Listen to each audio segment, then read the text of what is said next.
Yeah. Yeah, because apparently they can hear all of us but Brian. Brian is the one which is not coming through in the stream. So Double check and see if your mute is on the mic. So really quick, to fill in time, unfortunately Brian has some audio issues he's trying to work through right now. So to fill in time for that, so far we do have a panel, and that panel can switch and change throughout the hangout. But right now we do have Fabio on camera, stretching, showing his muscles, coming to you all the way from. I'm not from Florida. I don't need to do that shit. So.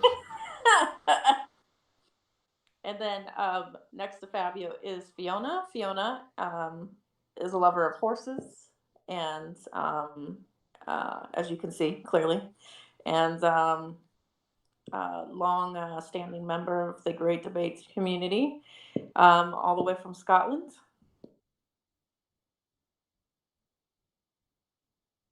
Hello. And then we have Heavy Holler on camera, shirtless, just like drag. Ooh. And he hails from the deep south, team skeptic. How are you? And I'm from Rude, California, and I'm a theist. What's up?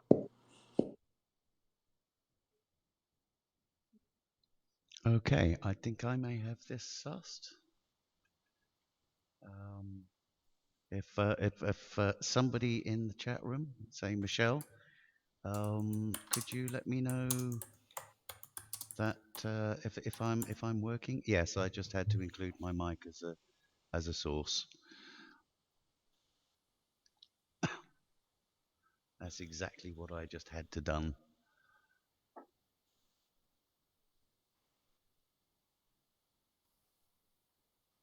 Testing. Okay, all right, I'm getting a thumbs up from my delicious wife, so we're good to go. Yeah, you're going through. Okay, terrific. Right, thank you for doing those introductions. Yes, here we are. The Great Debate Community Reclaimed. Now, in our description, there's a veritable essay by myself, going back, stretching all the way back to ancient Greece, where I believe the Great Debate originated.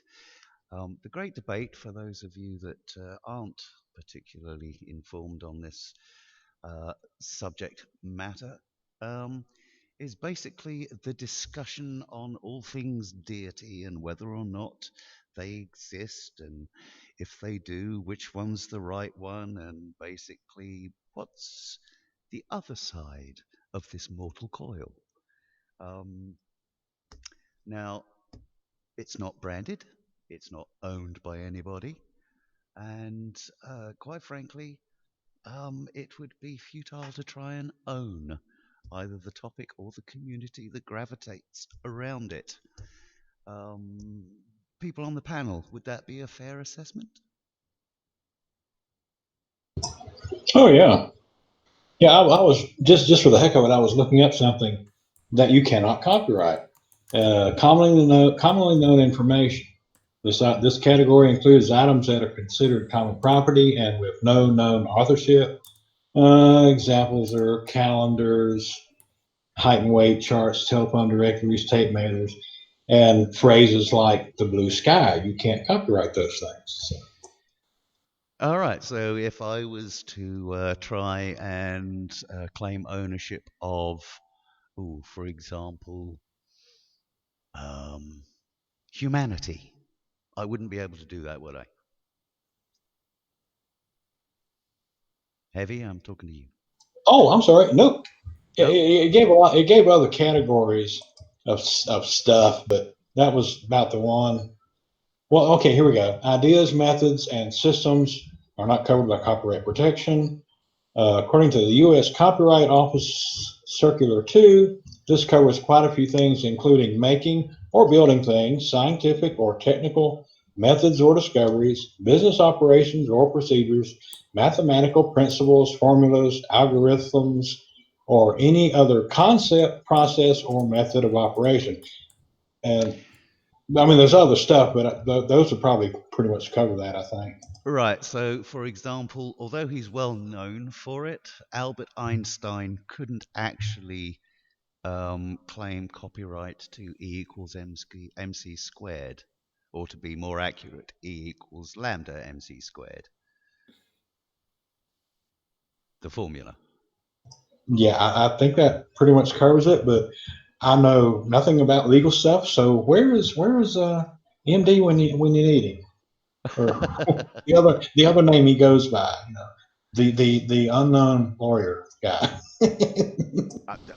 That'll probably do, won't it? The unknown lawyer. Yes, Brian, Brian, we're getting messages in the live chat that your audio is very low. So either find a way to turn yourself up or shout. All right, I will deep throat my microphone. Is that better? I'm looking to the chat for an answer on that one. Yeah, there is like I don't know, a minute lag, so eventually they will tell you. Yeah, eventually they'll get round to it. I don't know about the fact you cannot copyright that. I think you might.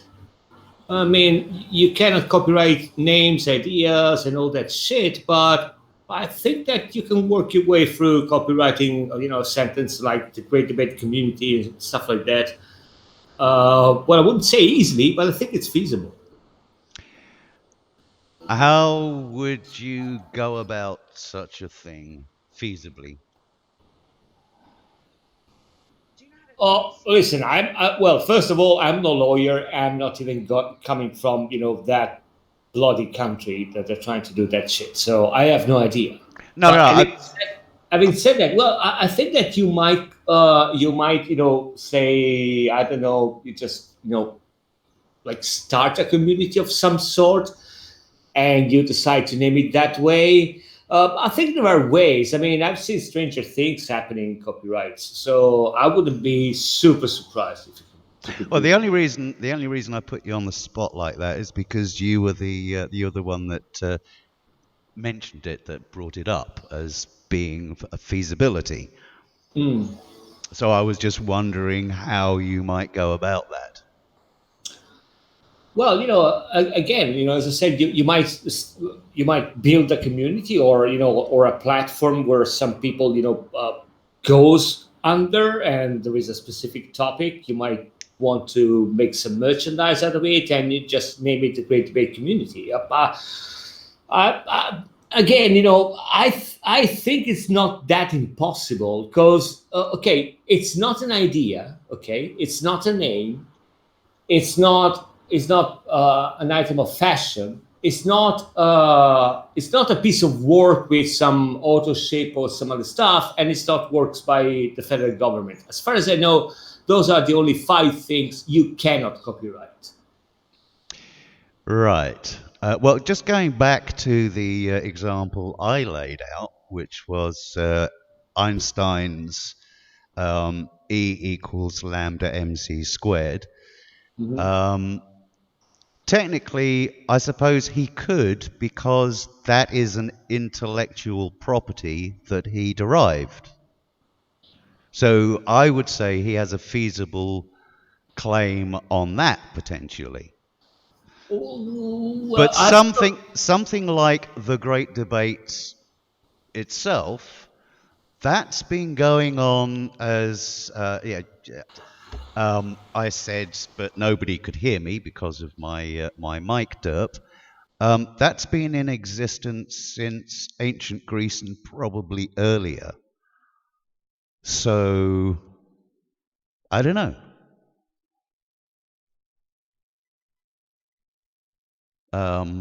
Personally, I think that you would not be able to copyright something of that ilk. Actually, given that my mic wasn't working at the time, does anybody want or mind me just reading through this essay that I put in the in the description, or just The, I'm sorry, but let me clarify a little bit what I said. please? So if you, this is I think, okay, because I have no fucking idea. Let me get this clear. But I think that if you're trying to copyright the general idea of a great debate community, that would be close to impossible because everything can fall under that category, right? I agree. But let's say you build some kind of platform, okay, and you put tools into that, and you say, okay, this platform is specifically targeted towards this kind of conversation. It doesn't even have to be the one we're talking about. Any kind of conversation. Like, I don't know, I'm making shit up, right? So the advantages are 4 cylinders engines against 2 cylinders engines. Okay. And that's a great debate because believe me, in motorcycles that's a bloody well great debate because nobody's got any good opinion about that. So I can make a platform and say, okay, this is the topic of conversation, and because it's a great debate, because it's something which is talked about in some communities, I will call this the great debate community, and I put a trademark on the specific platform. I'm not putting a trademark on the idea, but I will put a trademark on the specific platform. Now, is it easy? I don't know. I mean, is it feasible? I think it might be. As long as you define some scope to it, some clear boundaries, I think you might be able to do that. Okay. What about something like getting specific? The great debate community of YouTube. Well, I mean, you will have to define boundaries about that, and specifically define what do you mean by great debate. Well, I think as we were discussing earlier, a little while ago, the great debate is an established entity that's been around for centuries. Okay, let me reverse, the example you said. And you said something about mathematical formulas and stuff like that. So yeah, as far as I know, mathematical and chemical formulas are not protected by copyright. But let's say that I write a book, okay, and I call that book E = mc square, the unknown origin of whatever the fuck. That book would be subjected to copyright. Yes. But so that copyright wouldn't prevent others from using E = mc squared. Oh, no. But if I write a book which, or if I set up a platform and I call it the Great Debate Community, conversation about, 2-stroke engines and 4-stroke engines, that might be copyrighted. Okay, fair enough. All right, let me, seeing as we are talking about a community that has arisen on this platform many years ago, would the, let's say, would the trademarking and air quote ownership of said epithet, the Great Debate Community, would that ownership entitle the owner to marginalize, ostracize, or otherwise exclude other people from the Great Debate or being included in the Great Debate Community? Not a proper noun. So I think, I love to say I think every time I start everything I say, because fuck it. But I think that if you manage to copyright something, okay, and you're a big of a douche, you can actually do that. Now, would it be fair? Would it be correct? I don't know. But so if we're talking about can he do it, I think someone which is a little bit of an asshole, he might be able to do that. Should he? I don't think he should. But hey, Yeah, but this presupposes some actual property ownership has been established through trademarking or some other registration, one presumes. Wasn't the whole idea suggested as trademarking it, not copyrighting it, but trademarking it? Yeah, trademarking, I think, That- is yeah. probably more accurate. That was what had been proposed as a way of stopping anyone else from using it. And that is kind of the crux of the issue here in the community, unquote. Yes. Fabio brought up a good point, though. He does. He Yeah, always he was does. talking about, like, say, if you come, well, at least he didn't have to go so far as, oh, for fuck's sake, you know, but anyway, we haven't got to that point yet. No. But he did bring up a good point about, say, if it was like great to make, well, let's say great debate community of YouTube. I think, Fabio, that's what you said. I don't know if that could be copywritten because it's got YouTube on there, but that got me to thinking. We have the like the atheist experience, and they're part of the atheist community of Austin. So I'm not exactly sure, but I would feel confident that the atheist community of Austin is copywritten. I mean, it may not be, but I'm using that as an example, kind of, because that's very specific. I mean, you can just say atheist community. That could be anything, you know, just a broad thing like the Great Debate community or whatever. You know, so it's a real broad thing, and you wouldn't be able to copyright atheist community by itself or the Great Debate community or whatever by itself. But when you get specific, like Fabio was saying, that's a whole different ballgame. I think. We need a lawyer in here. No, I mean, also keep in mind, and again, I forgot to say, I think, but keep in mind that if we're talking about copyright is something that it's aimed towards literary and artistic works specifically, usually. Okay, intellectual property, shall we say? Yeah, a trademark it protects a company brand or a logo. So Nike is not a trademark word, but the logo Nike, it is protected by trademark. So right. So there you might have your answer. I might trademark the Great Debate Community logo because I said, again, in the example I made before, I set up a platform. So this is my brand now, because and the brand is the type of conversation I want to make. It's very specific. I can trademark the logo or the company brand.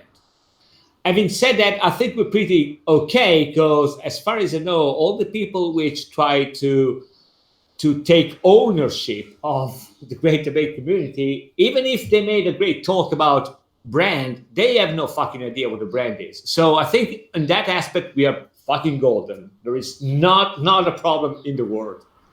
Okay. Could also point out that when it comes to the Great Debate Community, not in quotes, it's like trying to herd cats. No, that's atheists, Fiona. Well, no, it's everybody. It is like trying to herd cats. No. I guess I was kind of trying to be funny, but it fell flat. I thought the herding cats analogy was to do with trying to get atheists to adhere to any given point. No, because I think that there are so many different people within this community that has arguments on the topic that yes, it is a bit like herding cats, and to try and bring everybody under this one single banner and then say and this is ours and this is trademark and all the rest of it, you're on hiding to nothing because all you're going to get is bitten and scratched. Right. Well, this brings us neatly on, in my mind anyway, to the next point of contention here, and this is the exclusion, ostracization, marginalization, etc., of any who do not adhere to a particular dogma or thesis or other diatribe put forward by the, air quote, owner of said trademark. Well, then you've completely got rid of the debate part of it. Yes, And it becomes the great debate, well, the great echo chamber. That's exactly what I was waiting for. The great echo chamber.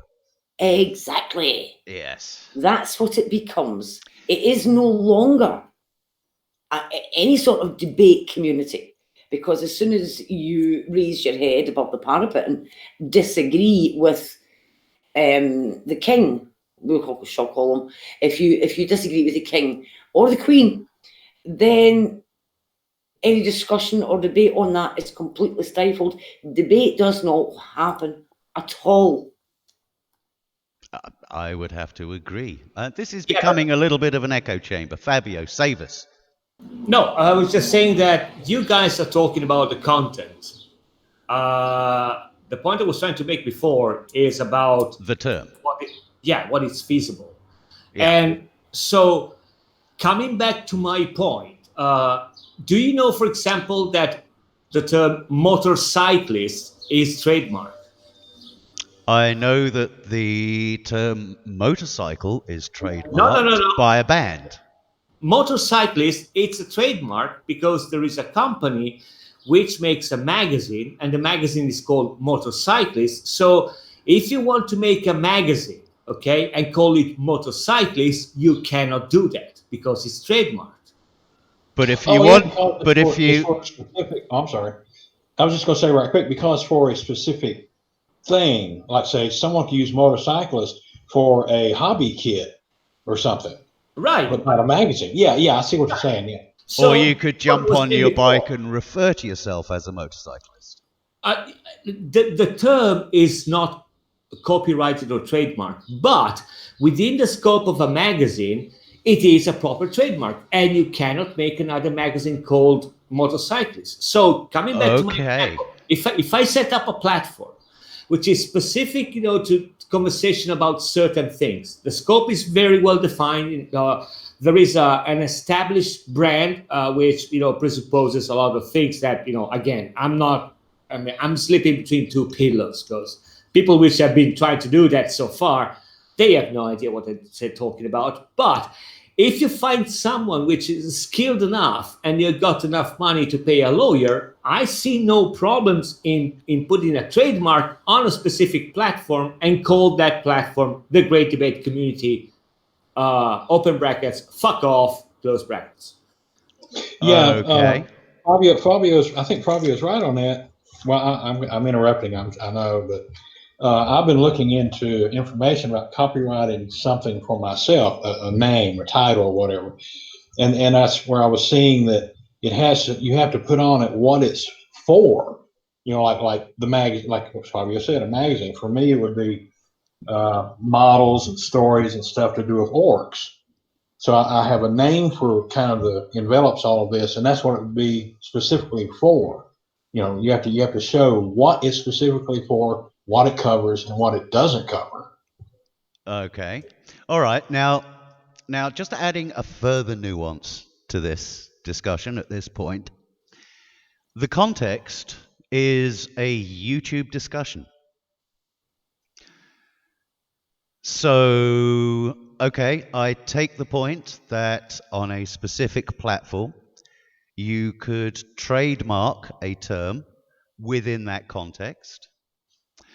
Now, given that trademarking the Great Debate Community has been discussed in other circles, and there has been a de facto ownership imposed on various things within the Great Debate Community on YouTube, and I would cite several ostracizations with regards a particular G+ community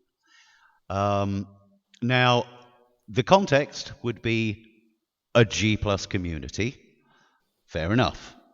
So I will concede and agree that yes, one could trademark or lay an ownership claim on a G plus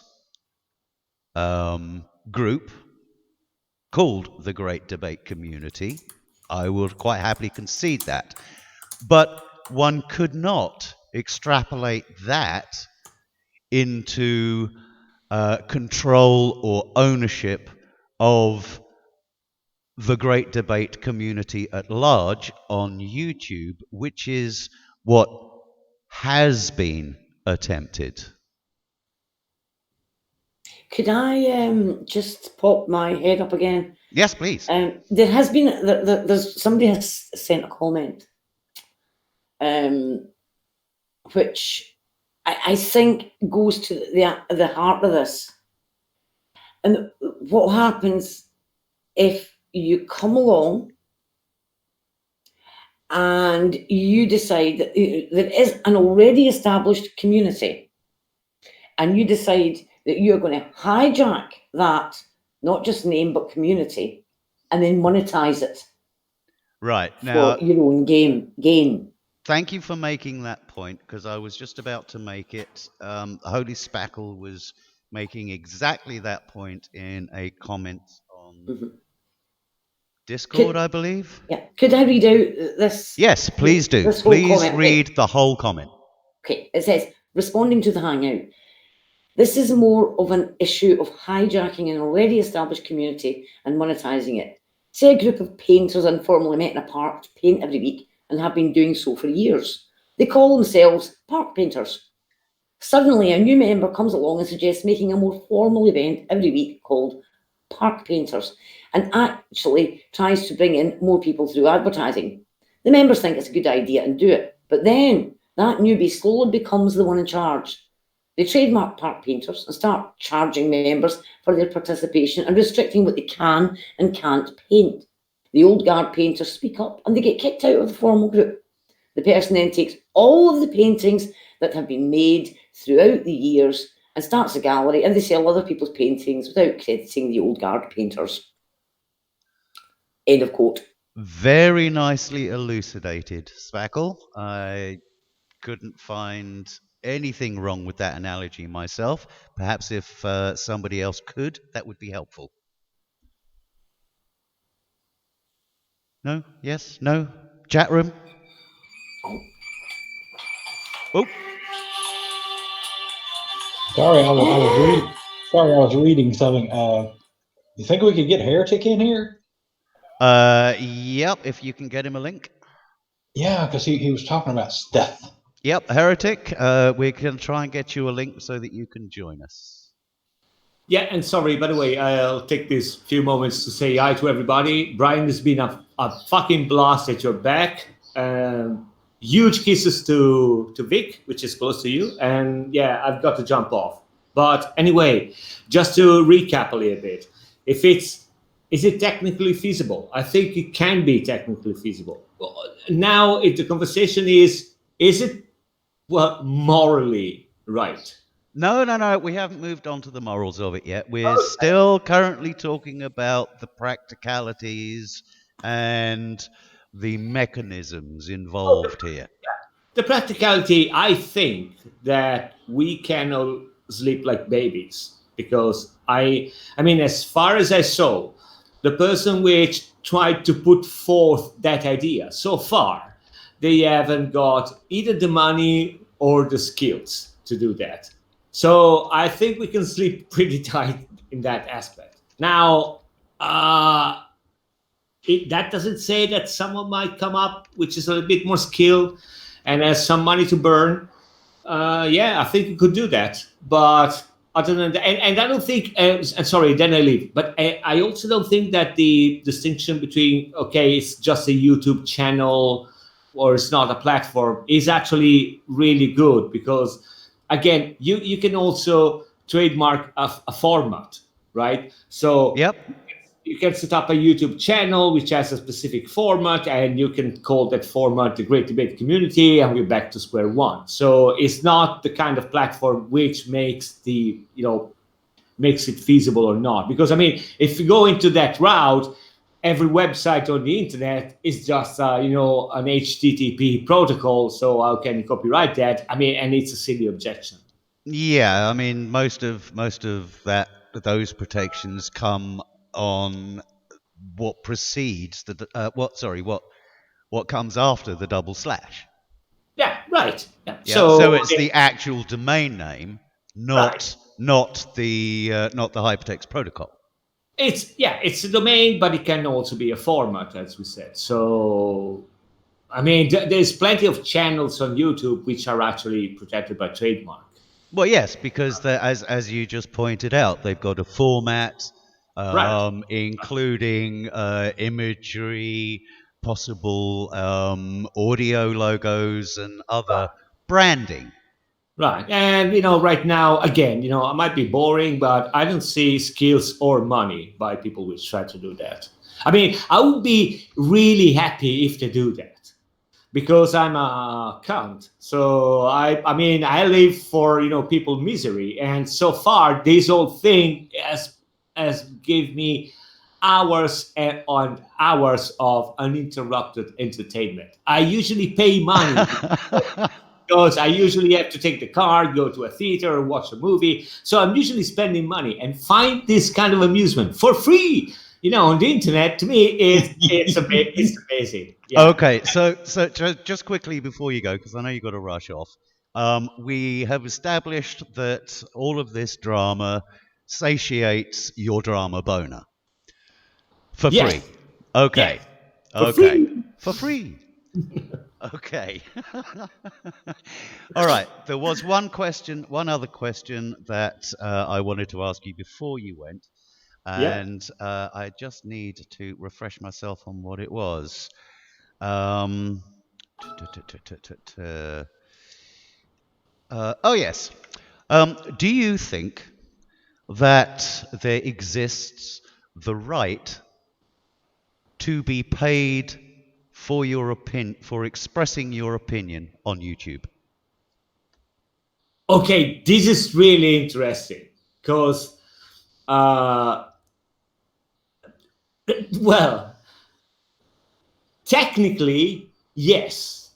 And oh, interesting. Yeah, I mean, let's say, for example, that you are okay. Let's say, for example, that I had a problem. Okay, so I've been partially lobotomized. Now, with my state of mind, I can conceal a business plan where, for example, I make a channel, right? So the channel is in my name, and I invite people over there that they will be providing content for free, okay? But the channel is monetized to me. So I will stay home, get all the money, and you will spend resources and time to provide content for a platform that I'm going to reap all the benefits. So yes, okay. I mean, if you consider time and effort that you're spending providing content, I would say that I mean you're spending time, which is money, and also there is the fact that if I'm like a king of the world attitude, I can make my channel so big that I can also say, in order for you to come there and express your opinion, you know what, you got to give me some money. And if you don't, interesting. But I mean, again, that would require a partial lobotomy, and really. Okay, so you would require a partial lobotomy to make that case. Yeah, I mean, I don't see anybody in his correct state of mind setting up a business plan like that. I would call that guy a fucking moron, if it ever existed. I don't know, maybe. But well, there's several channels that exist on YouTube on that very principle. But could I just say one thing? Yeah, I noticed that when Brian asked that question, he asked, "Do you have the right?" Yes, the right to. And I wouldn't say you've got the right to be paid, but you have got the right to ask to be paid. And those that you're asking to pay, And those you are asking to pay you have the right to tell you to go take a flying fuck at a rolling donut.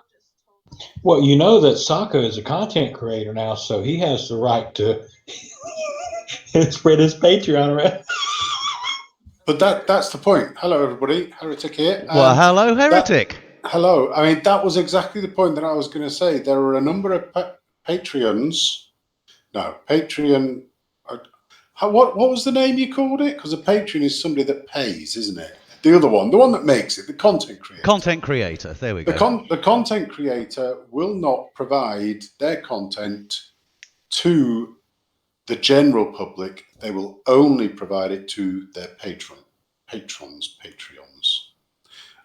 So you can actually build a business model on YouTube where only the select people who pay you can actually see it. Yep. So it's a valid business model. All right. Before we go on further with that, belatedly, ciao Fabio. Thank you for turning up. It's been a pleasure to see you again, and yeah, hopefully we'll have you on again before too long. Now go. Oh, he's gone. All right. Sorry. Moving on. Was there more you wanted to say on that, or was... No, that was basically it. I mean, there is, because YouTube have made it so that you can do that, and it is a valid way of doing it, then somebody talking on the internet, yep, bang, it's a valid business model. You can demand to be paid, and you could basically set up your whole YouTube channel with nobody watching you and just say, I will never do something that's just open to everybody. It will always only be to my Patreons. But your problem with that is you've got to build up an audience first, who then you've got to choose to actually be Patreons. That's where the difficulty comes in, because while you may have the right to set it up like that, people have the right to not bother watching it and not want to watch it. So you don't have a right to make people pay you and watch you. They can choose to not pay you and not watch you. Absolutely, yes. And if you weren't a Patreon under this business model, then you wouldn't have access to your content. Now, the Great Debate community, unquote, there is a plethora of content on YouTube which you can access under the heading The Great Debate, or the Great Debate community, that is not exclusive to Patreons. So I'm wondering how this would fit into that business model with regards earning money for expressing your opinion being a right or a valid business model, if we are going to phrase it that way. You're essentially competing against the market. And in that respect, it's perfectly okay. People will choose to watch you or not. They will choose to super chat you or not. They will choose to provide you with their patronage on a regular basis or not. They will choose to send you money via PayPal or not. You're merely in the market. That is it. Right. Yep.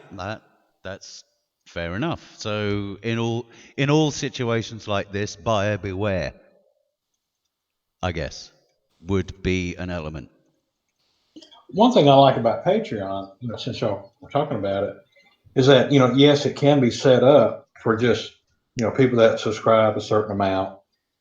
They get what they call Patreon only content, which in a way, I think that's pretty cool, because they're eligible for advanced stuff, like, well, we're going to be talking about this, that, and the other thing next week, but we're going to have a special thing where we're going to kind of talk about it now and maybe discuss it some, so we can maybe come up with more ideas or something like that. People like that. I mean, me personally, to get Patreon only stuff, I kind of like that, because you're getting it early, or you're getting things that's not available for other people. And if I like it enough, I'm going to be willing to pay. Plus the person also does just regular stuff that everybody can watch, and then have these special things for, the select ones that are willing to pay for it. I don't see anything wrong with that, really. Okay. All right. So we have so far covered the general case and some context-specific caveats to the general case with regards trademarks and copyright and intellectual property, etc. Now, we have a comment from... Oh, hold on, Brian. Before you go on, I've got one more thing to say on the specific topic we were just on. Okay. And that's about the begging. And that really does my head in. But that's my choice that it does my head in. Some people do the begging and they're very good at it and they get people to pay them. But I just see that as begging. Right. Okay, so back in the day, we would have called that e-begging.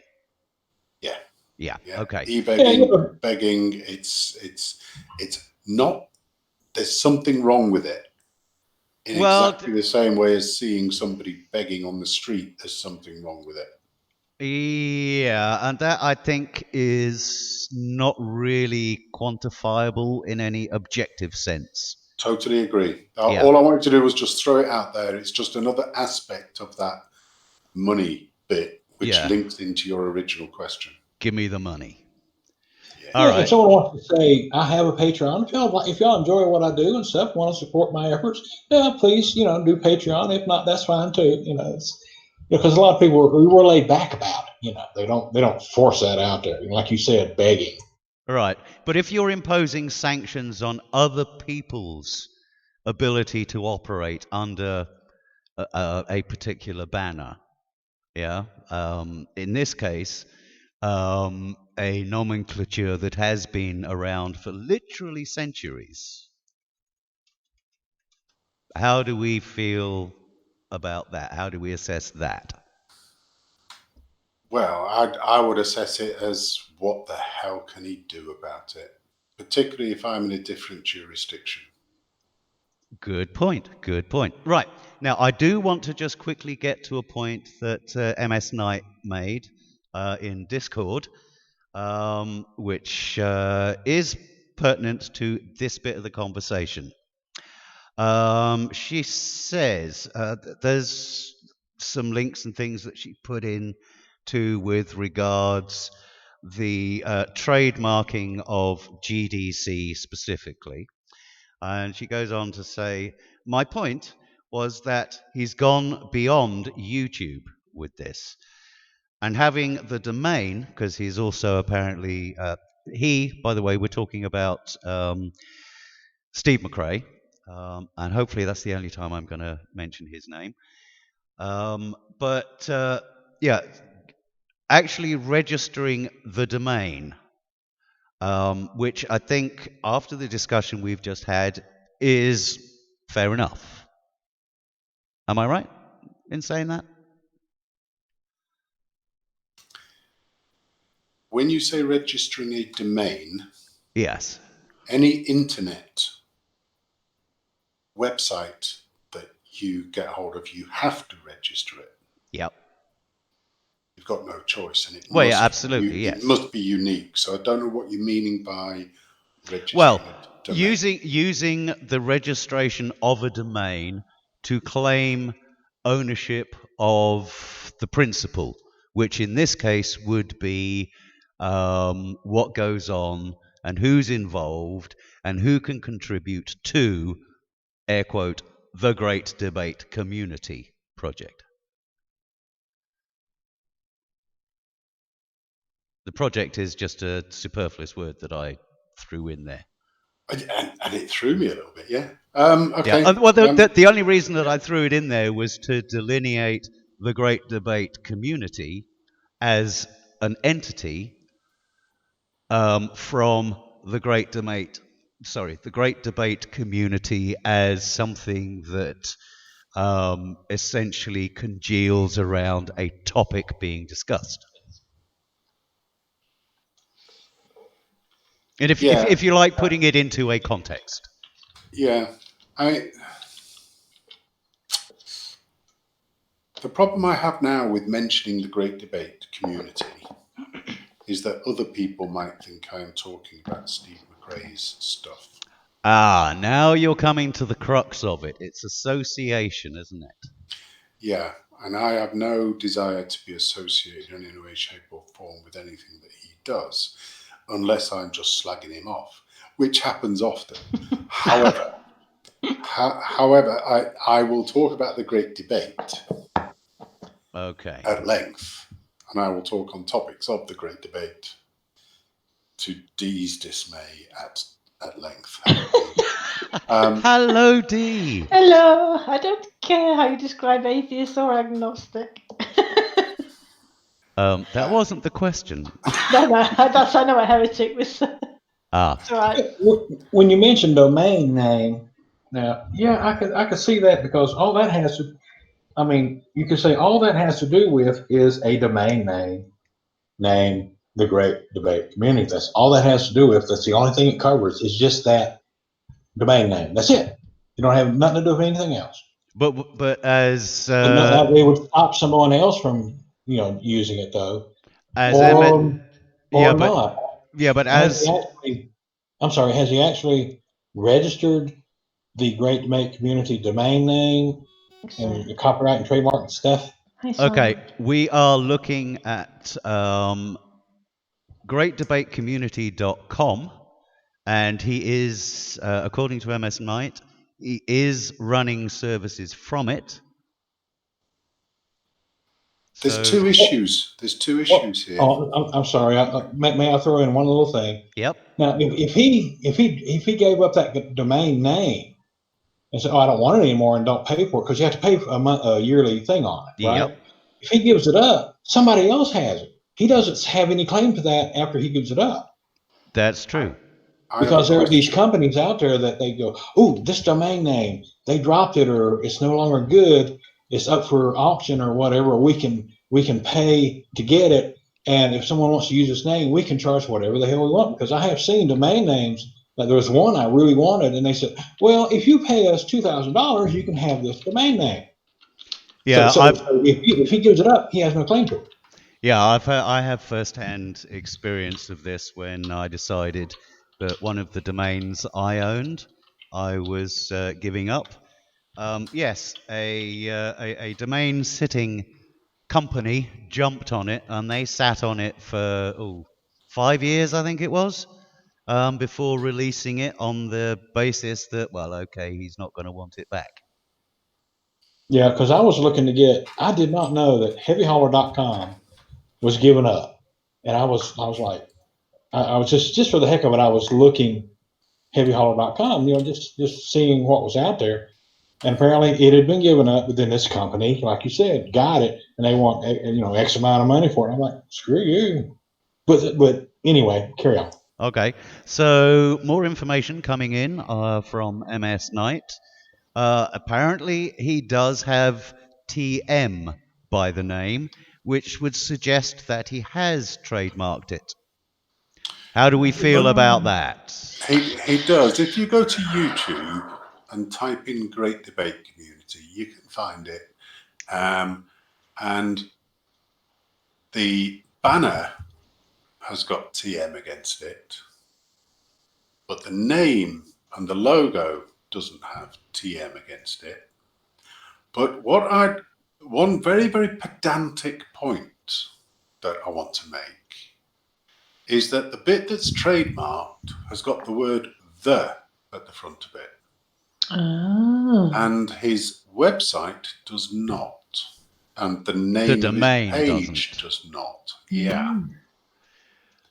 So things have to be very, very specific, exceptionally specific when you come into trademarks, to copyrights and whatever. You can't just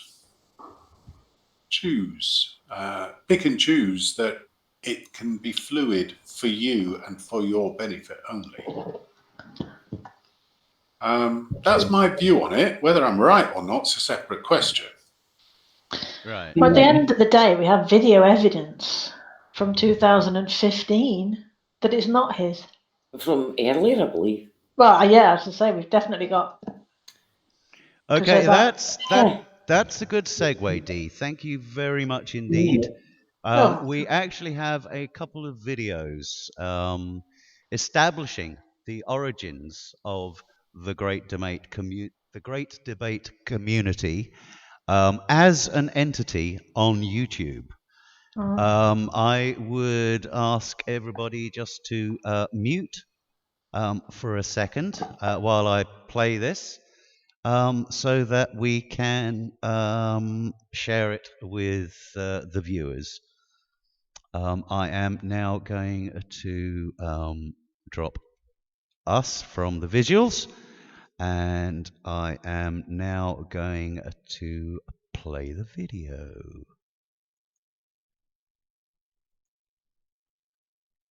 I was going to play the video. All right, let's try this again. Hang on a second. Bear with me. All right, here we go. This will do it. This will do it.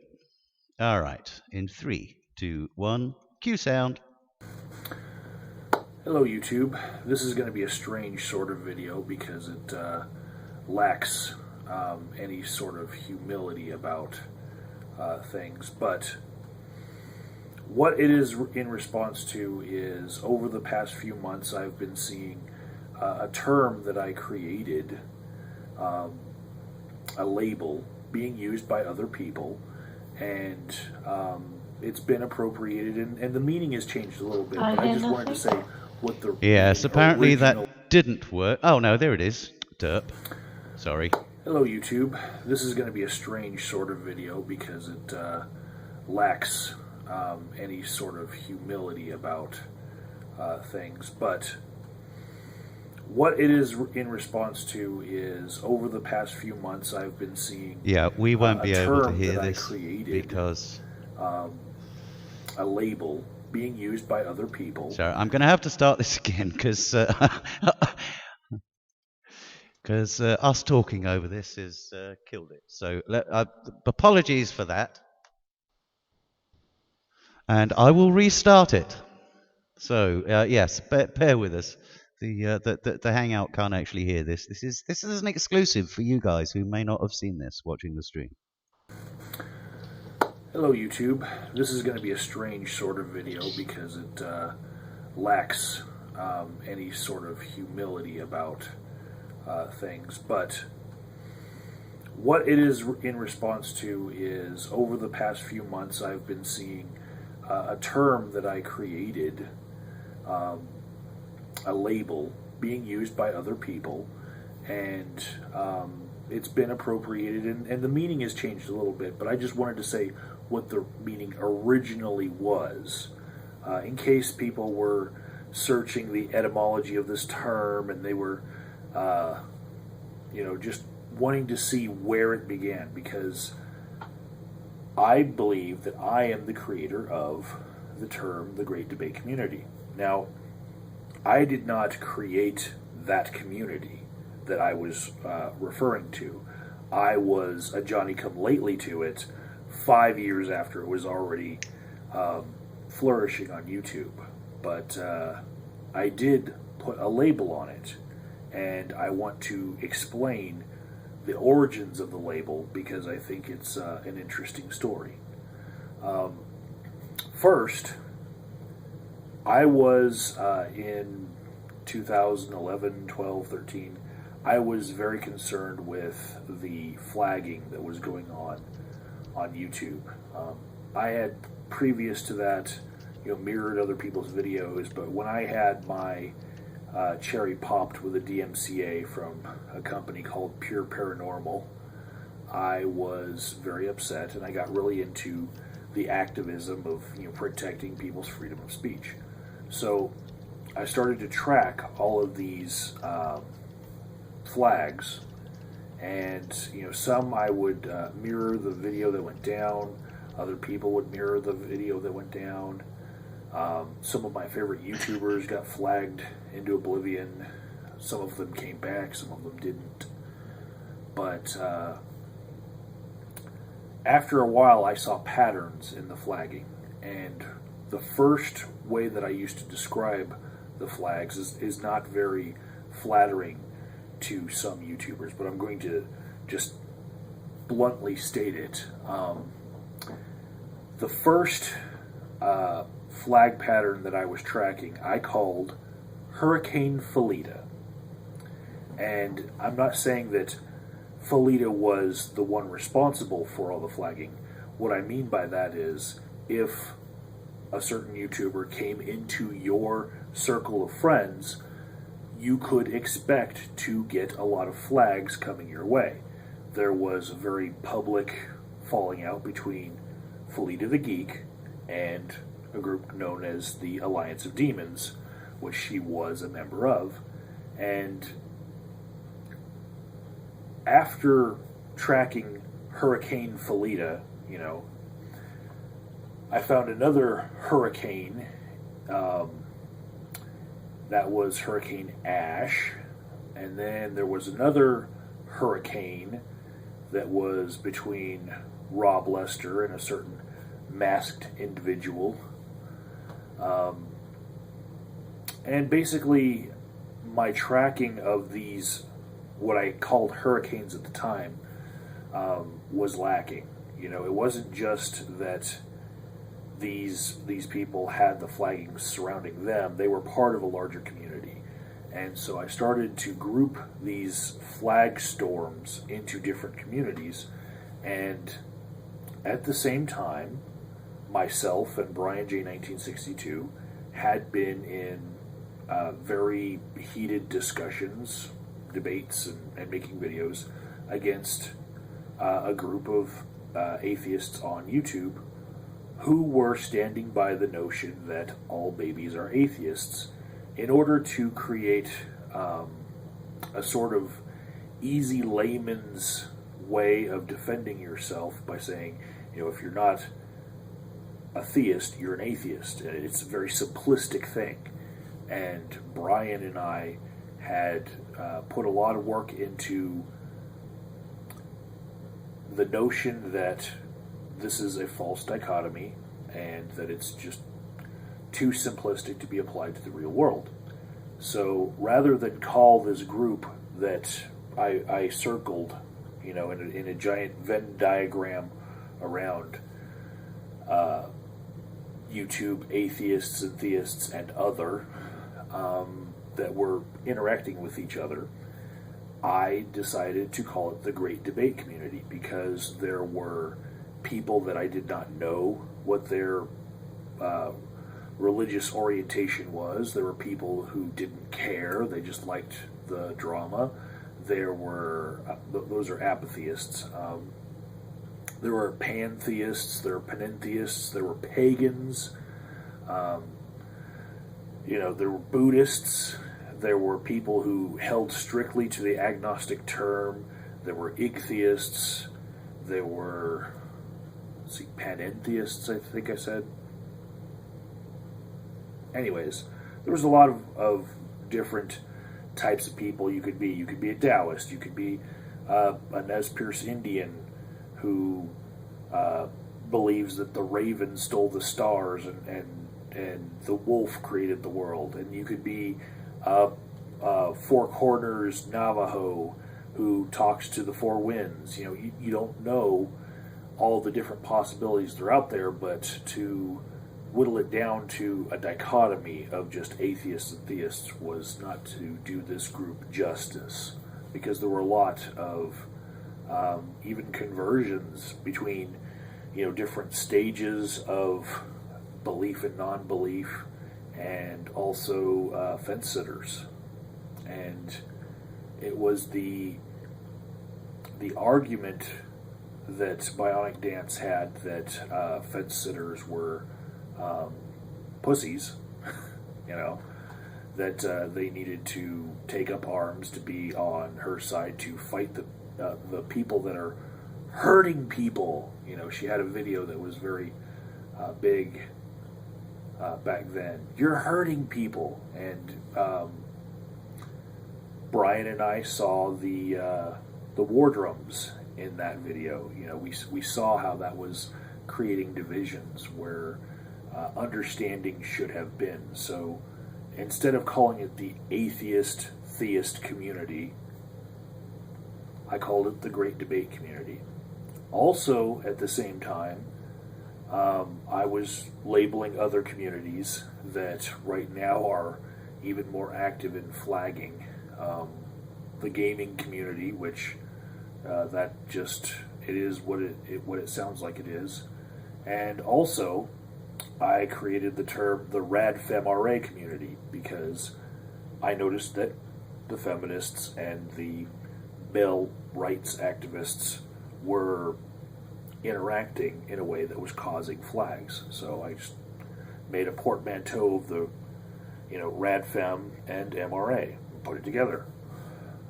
So yeah, that's the origin of the term the Great Debate Community. It doesn't mean atheists and theists outside of YouTube. It doesn't. Richard Dawkins is not one of them. It was a label that I was using for tracking data, in an attempt to understand flagging mentality and get it to stop. That's all it was. But you can use the term however you want. Language evolves. I get that. I thought it would be interesting for people to know where the label started and what it meant.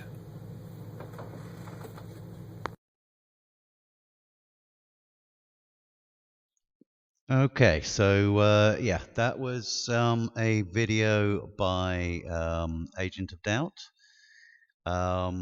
which is entitled, or which was entitled, On the Great Debate Community Label, or name, and it was published on July the 29th, 2015, which by my reckoning is close to a year prior to Steve McRae appearing on any of our radars. Yes, my apologies to the Hangout for not being sufficiently prepared to let you guys hear that 9-minute video.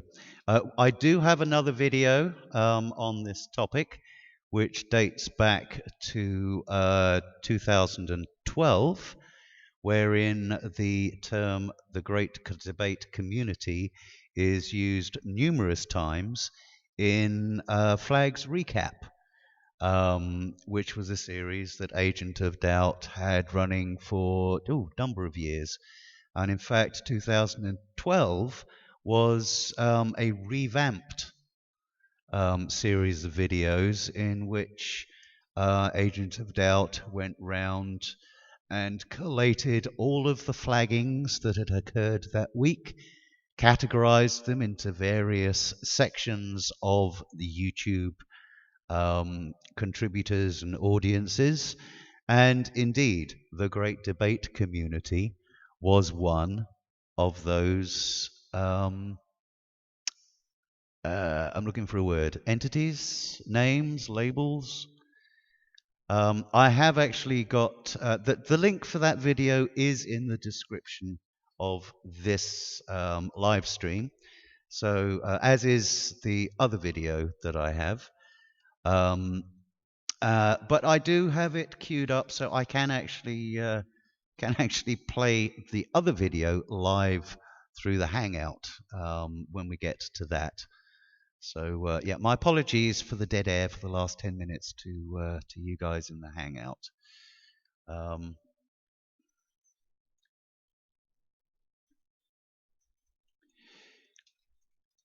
I would just hasten to add that he gave me full permission to stream that video and the other video. Both videos are linked in the description of this live stream.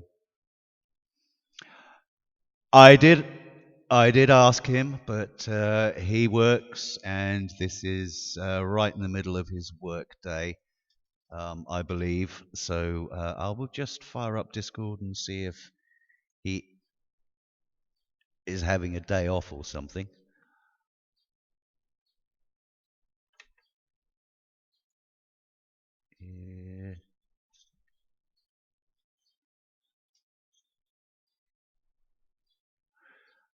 Well, this goes back to origins of the term, and in fact, Mike, Agent of Doubt, was the first person to coin that term on YouTube, and it was it was specifically relating to this community.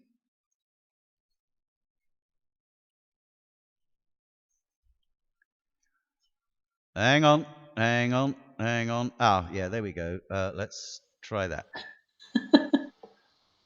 Testing, 1, 2, 3. Now we've got to wait for the delay. Oh no, they missed my fabulous singing. Oh no. Okay, have I broken it again? Oh, Just what? Imagine there's a 10-second delay. So, let's have a. Okay, now let's. Oops, can't type. Right, well, desktop audio is on, and that's bouncing up and down like a gymnast. Well, and the playback is obviously lagging from what we are doing. Yeah, they can hear us now. Yeah. Right. Okay, there we go. There we go. Right, now I need to go and threaten the pigeons in our bathroom for a second. So please, if you would like to discuss that which has just taken 10 minutes of our lives again, please do, and I will be right back. Yeah, there's one thing that I would like to say, and that is a trademark does not have to be something original. No, that's true. It can have been around for a long time. So you've got Microsoft, yes, trademark, and it's a word nobody ever used before. Then you've got Apple.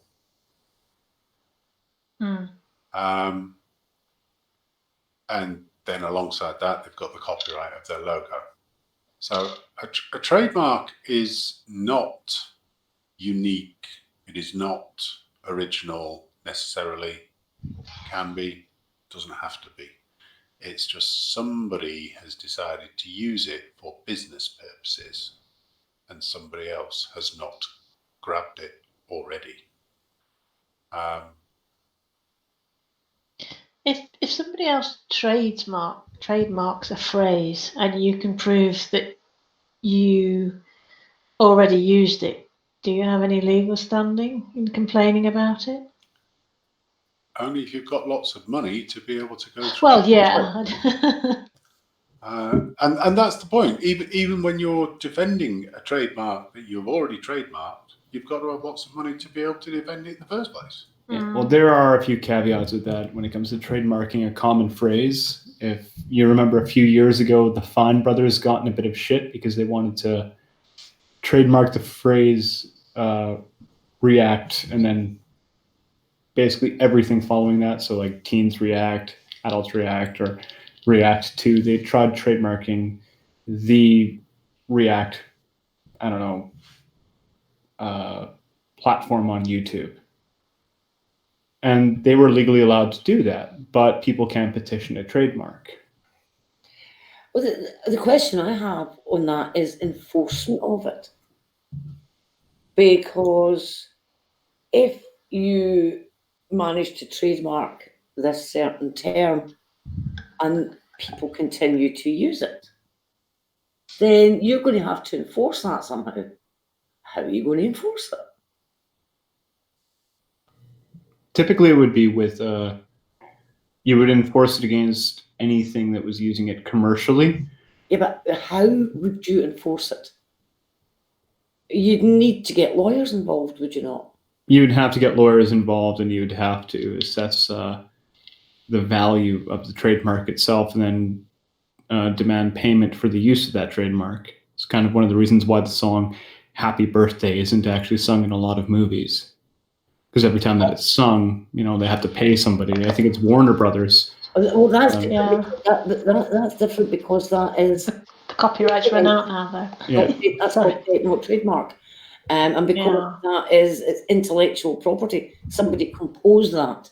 Yeah, it's a similar case though. Like if you use the Trump brand, or if you put Trump on a T-shirt, or you put Trump on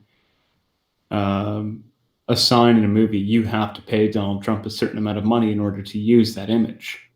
Right, but you see, the thing is, in Scotland, the word Trump is a polite word for the word fart. Not just Scotland. So if I get a T-shirt made which says, "If I eat beans, I trump," do I need to pay Donald Trump?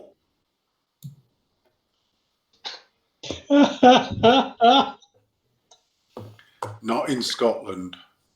You see, this is what I'm trying to say. In attempting to enforce a trademark on a term, like, could I put a trademark on, say, the pearly gates?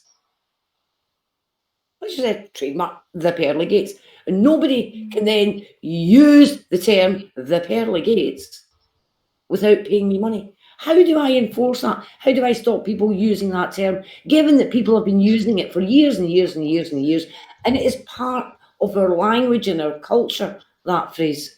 I think there's a caveat actually to that, which is if you try to trademark a commonly used phrase or something, you have to make something unique about it. So you have to change the spelling or add a little bit of punctuation at the end. Because Anthony Lloyd Webber ran into a bit of problem with cats around that. Yeah, because this is what I was wondering. And does the fact that he just bunged TM at the end, although he hasn't, I don't think it has been trademarked. No. Does the fact that TM has been bunged on the end then make that unique, so that nobody can now say the great debate TM? No. Do you see what I mean? I Because think he's not using it properly. I think the answer to your question, Fiona, is with great difficulty, which I think would be the situation should Steve try and enforce ownership or monopolization of the great debate community on YouTube here. Is there actually any of the old guard left there at all? I'm here. Exile's here. You're here. No, still in. No, I mean in the group that Steve started of the Great Debate Community. Sorry, I beg your pardon. I meant I think precious few, because most of them have been marginalised and ostracised. Yeah. We could always ask Steve politely to change his name to the Great Debate in Perpetuity. Hello, Simos and Nicola, by the way. Hello. Would the Great Debate in Perpetuity be arguing about the definition of atheism? Forever, of course. Here's the problem that I really have with this idea, is that, let's say I made a video, and somewhere in that video I used the term the Great Debate or the Great Debate Community, and I monetized that video. If somebody had trademarked that, they would then be after me to get some of the money from me and all the work that I put in to making this video, even though they had absolutely nothing to do with it, because it was their trademark. And given that it is a common phrase, then I think that is going to be a problem, and it's the enforcement of it that's going to run into real problems. Yes, and I think that is where anybody trying to trademark terms such as the Great Debate Community, which kind of denotes a community consolidating around the topic of the Great Debate, which, as I pointed out at the beginning of this hangout, is a term that has been around for centuries. Yeah. I just happen to think, Fiona, what you was talking about, well, you would be able to use the term because, shoot, like you make a video about your favorite movie, Star Wars. You're saying Star Wars a lot, and you're showing stuff. Yeah, You're not having to pay anything for that, you know. As long as you're not actually showing content from those films, I don't see that even George Lucas or Disney, as litigious as Disney are, would stand a hope in hell of securing a claim against you. Yeah, Well, I don't yeah, know about but Disney, but George Lucas was yeah, but very fan friendly. He was like, "Yeah, take my stuff, make things out of it, do stories and artwork and everything. Go for it, kids." That He was was why very but fan that was friendly. why I included Disney. we see. Here's the thing: if you stop people from using the term Star Wars, then nobody could talk about your movie, and word of mouth wouldn't work, would it? Yep. So it seems that people like George Lucas or Disney have actually managed to think a little bit further ahead than someone trying to stop other people using a certain term. Okay. I would have to agree with what you're saying there, Fiona. The enforcement of it would be very, very difficult and extremely costly, particularly on a phrase that has existed and been used for centuries. However, I've just been asked by the lovely Exile sitting next to me to read out a comment that she left to Steve McRae under the whole debacle that's currently going on with what the hell is that show called? Damn it! What's that show called? Another non-sequitur? Non-sequitur. Thank you, Dee. And it's on YouTube. I will try and remember to link it in the description, but you can find it easy enough. It's Red's Rhetoric has hosted these things, and I think it's been discussed on the Geek Room fairly heavily. But there's a rift that has apparently in progress or has occurred. And most of the argument surrounds entitlement to monies earned by the air quote franchise of the non sequitur show. So this is incidental to the great debate community, unquote, but he does rattle on using the term interchangeably with his property. Now, Exiled left the following comment under this video. By the way, I have to say it does bother me. The great debate community, unquote, is a term we've been using for many years before you took it and planned to monetize it and make yourself the face of it. I have ample evidence of this, some of which we just showed on this Hangout. So do a lot of others.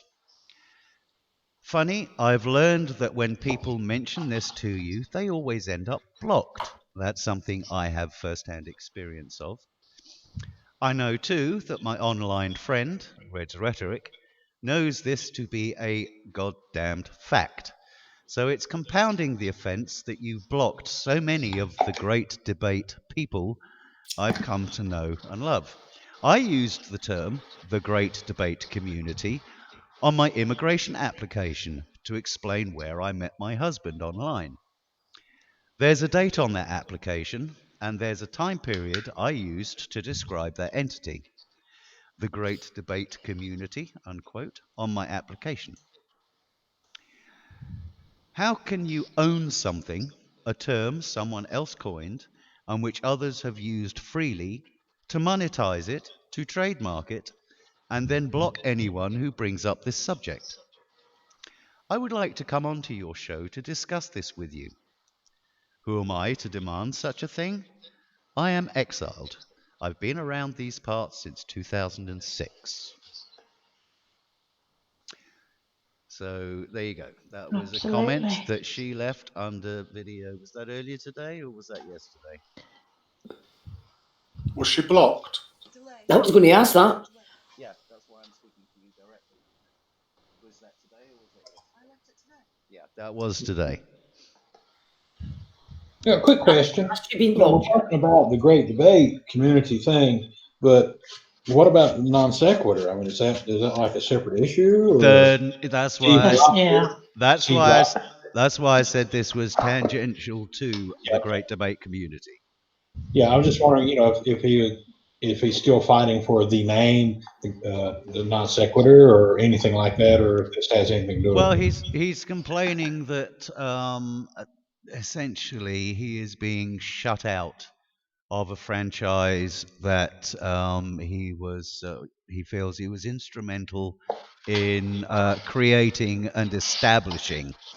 But I would just like to make the point that whatever clout he brought to that establishment was on the back of his seconding or usurping or whatever word you prefer, insert preference here, of the term great debate community and Okay, I his was just and curious. That's all. his and his massaging of that community into a group of people that effectively isn't a debate but his personal echo chamber. Sam says he wishes he could join us, but he's on a plane. Yeah, I wish you could join us as well, Sam. You're always full of insight and I don't know worthwhile why he points. can't just. Yeah, I don't know why he can't I- just get off the plane and join us anyway. I Yeah. have a couple of things to note. Yes, please do. Again, they're rather pedantic. I put it into the side chat. From the USPTO itself, which is the United States Patent Office in some way. Patent and Trademarks Office. Yes. Yeah. Okay. There is a paragraph in there which says, when can I use the trademark symbols TM, SM, and R with a circle around it? Yep. And the paragraph states, each time you use your mark, it's best to use a designation with it. If registered, use an R after the mark with a circle around it. If not yet registered, use TM for goods or SM for services. So he is perfectly able to use that terminology, if that's okay meaning the TM part. Meaning the TM, yeah, to indicate that you have adopted this as a trademark or service mark, regardless of whether you have filed an application with the USPTO. You're only allowed to use the registration symbol with the mark on or in connection with the goods or services listed in the Federal Trademark Registration. Sorry. Exiled has just said that she happened to notice that he claimed to own that show in perpetuity. So that's why she decided to leave that comment about monetizing the great debate. Actually, what he was claiming was that Kyle, his co-founder, owed him monies in perpetuity. 50% of the show's earnings in perpetuity. Well, he probably thinks he owns the show as well. I don't know. Who knows with Steve? But as I said, we're now starting to digress into the tangent, which is the non sequitur show, which I think we can all accept and agree here that they are perfectly well entitled to do. So would it be considered a good or a service? That was my question, Simos. Mine that was exactly too. my question. What to bring us back to topic? Yes, thank you, Simos. Yes, that is a very good question. Well, will that depend on whether they've got merch? I mean, if it's just a YouTube channel, I would assume it was a service. But if there's merch on sale as well. Well, apparently they do have merch. I mean, one of Yeah, the things. the NSS do. I don't know if the Yeah. Great Debate community even. Sorry. One of the things that he was banging on about in the Hangout we watched earlier was that the Non Sequitur show is actually marketing a mug with his face on it. So yes, there is merch. But anyway, getting back to our main topic of today's discussion, this discussion, with regards the reclaiming of said term by the community on YouTube around which it was formed. Now, do we have, does anybody wish to contribute or theorize, hypothesize, pontificate on that aspect of it? Can I just read out what Exo's just put? Yeah. Sorry. If there's merch, it should be merch with Agent of Doubt's face on its mug. Nice one. Sorry. I would agree. If it's Great Debate Community Yeah. merch, absolutely, it should be Agent of Doubt's face. Absolutely. No question. Right. So I just wanted to point out that, as I recall, before Steve set up his account, that there was already an account called the Great Debate Community, which had maybe like 80 stubs or something like that, which Steve specifically asked the owner to shut down. I can't remember who that was, but maybe somebody else can. I didn't know that. I did not know that. That is an interesting factoid, if true. Yeah, it's definitely true. I do recall that. That's very interesting. I can't remember who it was exactly. Who would it be like? I'm sure I assume it wasn't Agent of Doubt, because I don't know if he had any. It was a bit more than just asking them to shut down. Right. There was, as far as I can remember, requests that people who were actually members of that channel leave it and join his Great Debate Community. Yep. And there were threats against them that if they didn't, then they would be kicked out of his. I think. I can't. So he was saying they couldn't be in both? That does ring a bell. It does. It rings a bell with me as well, but Gosh. I need to dig around a bit. The But problem, it certainly rings a bell. the problem with it is it was on G+. G+ has gone. Oh, yeah. Yes. So everything now is just hearsay. There may be someone who has access to a lot of that stuff. But it was definitely set up by somebody who was in our Great Debate Community, in quotes. One of the old guard. One of the old guard. It was definitely set up by them. And for some reason, I'm thinking they were Australian, maybe, but I can't remember. Mm-hmm. Yeah, Kevin might know this. Maybe Jackie can give him a prod in the ribs when she gets home after work. Yeah. Heretic. Yeah. You were around back in the day, weren't you? You are essentially old guard, aren't you? No, I'm old. Oh, just old like me. Okay. Yeah. No, I wasn't part of this. I mean, Simos was around way before me. I think Fiona was around way before me. Heavy may well have been around way before me. Drag was definitely around way before me. I think I came around the end of 2014 or the end of 2015. Right, because my own participation in the Great Debate Community kind of filtered out around about 2014, 2015. And it was around for years prior to that. It was around about the time that the Great Debate Community, unquote, suffered a bit of a schism, and the topics shifted away from theism and atheism and more into the feminist, anti-feminist discussions. Although it did continue after a fashion, obviously, because Steve McRae jumped in and essentially commandeered the vehicle. Mm.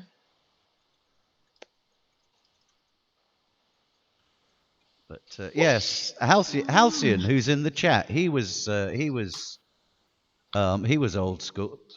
2005, really, Gail. I didn't think YouTube started until 2006.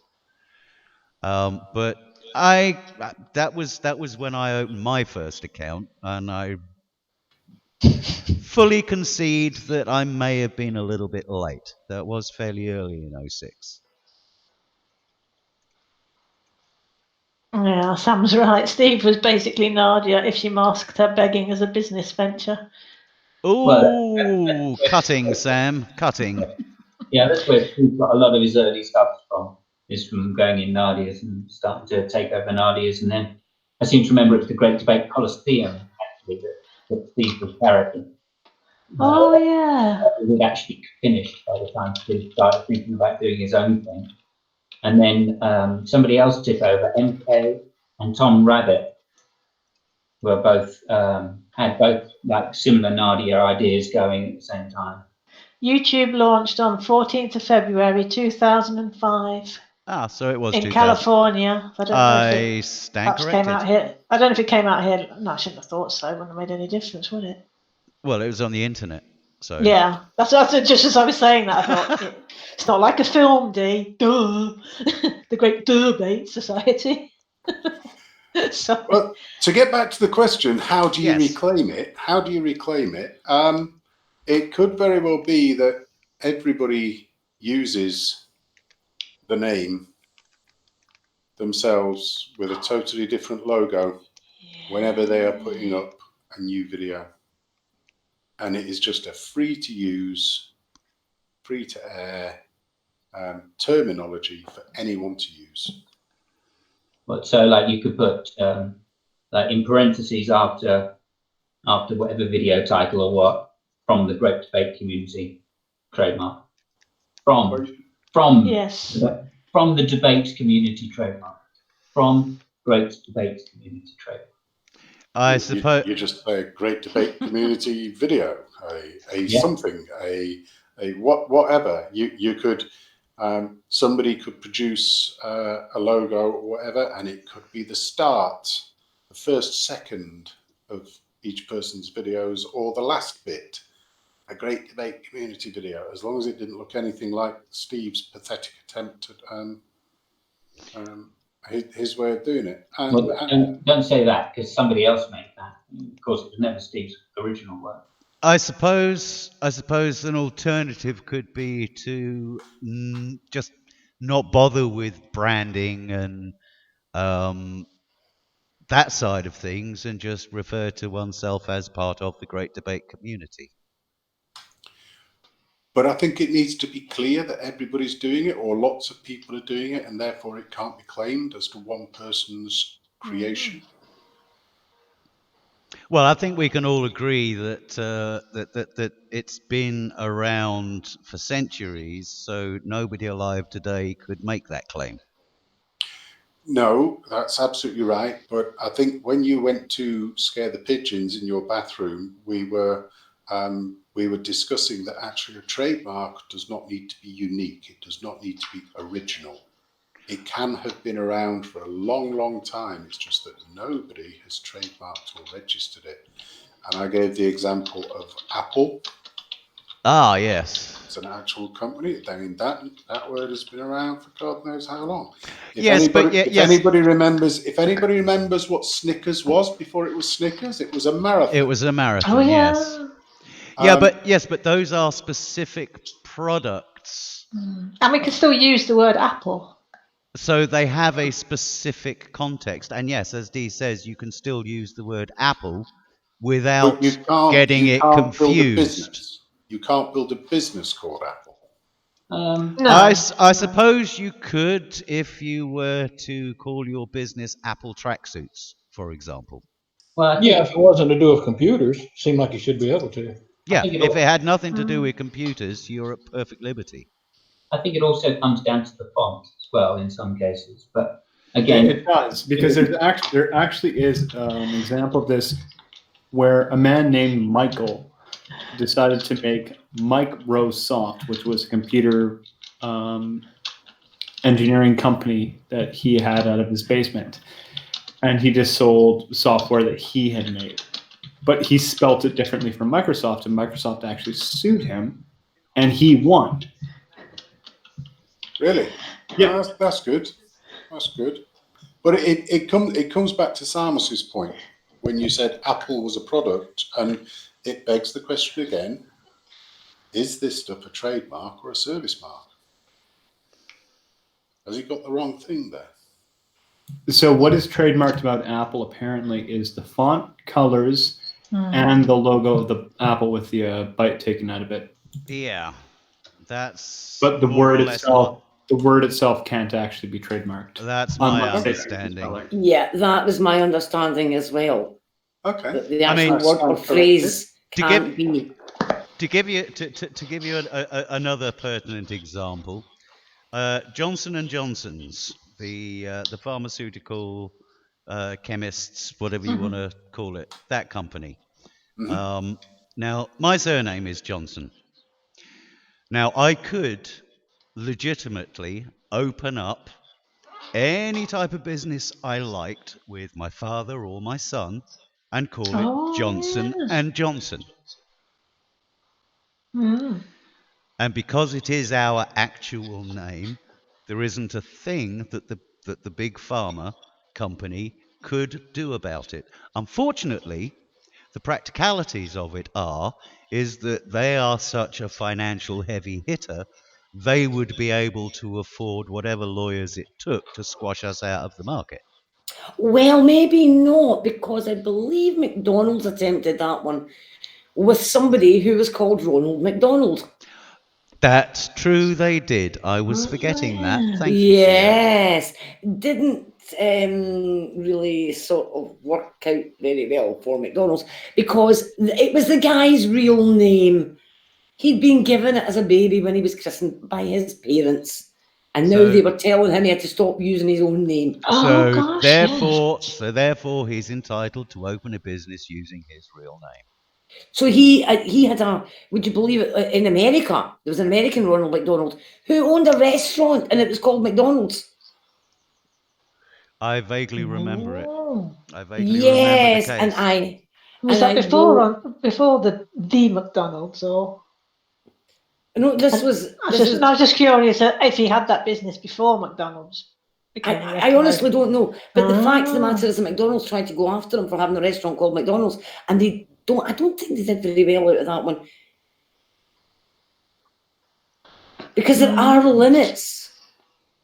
Yeah. So although McDonald's with a big golden M with a red round it, that might be a trademark, the actual name McDonald, they can't trademark and then charge people to use it. And they can't trademark the name Ronald McDonald and demand that people stop using it. Because if it's their name, well, I mean, you see? Because, I mean, it's a valid use of it. So, I mean, there are limitations to this. So, again, it comes down to the enforcement. You would need to get a legal team in on that to try and make the case. If you were wanting to either stop somebody from using it or to pay you every time they used it.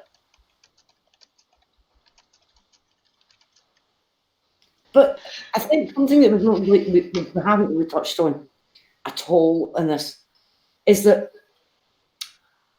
for a long, long time, all this great debate community stuff, people did this because they enjoyed the discussion, the discourse, the debates, learning new things, having their minds changed, getting their point of view across, and everybody did it for free. They weren't making money out of it. You've preempted one of my next segments, Fiona, and that is Old Guard doing it for free. Yeah, for free. And this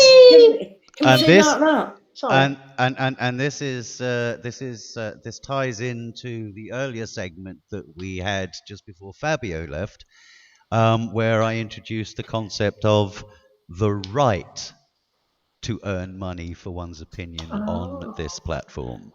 Did you discuss the video that Drag made earlier? Or the points he made in it?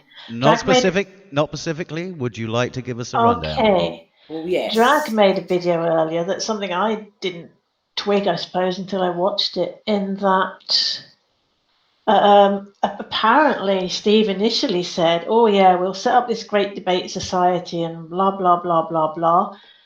And everyone will do it for free except for him. And he had a Patreon making money from that name and nobody else was. And apparently he said, we'll all make some money from it. Yeah, but here's the thing, Dee. What he wanted people to do was that when they were going to have a hangout, instead of having it on their own channel, they would have it on the Great Debate Community channel. Which was one of Steve's channels. Right. And and then the money made would trickle down to all these other people. Because we all know trickle-down economics works. But here's the thing. I mean, my channel was never monetized. I didn't try and make any money from it. If I wasn't wanting to make money from my input or the work that I put into it, why would I be wanting somebody else to make money off of my work or the work that I put into it? Yeah, there was a real problem there. That suddenly everybody would have to go through him. Well, one of the things that I remember from back in the day was that any attempt to at financial gain from one's YouTube channel directly was actually seen as e-begging. And that was very much frowned upon by the community at large. Now it just seems to be the norm. You're not actually considered to be a successful channel unless you are raking in money from AdSense, Patreon, etc. So again, things move, things morph, things develop and change over time. So I'm wondering how that development may fit into this discussion. Well, I think one thing that we have to bear in mind is that previously, when it was all about the quality of the discussion, it then became all about the ability to draw in the box, hang the quality of the discussion. And quite often, the hangouts that would bring in the high viewer numbers were the hangouts that were a shit show.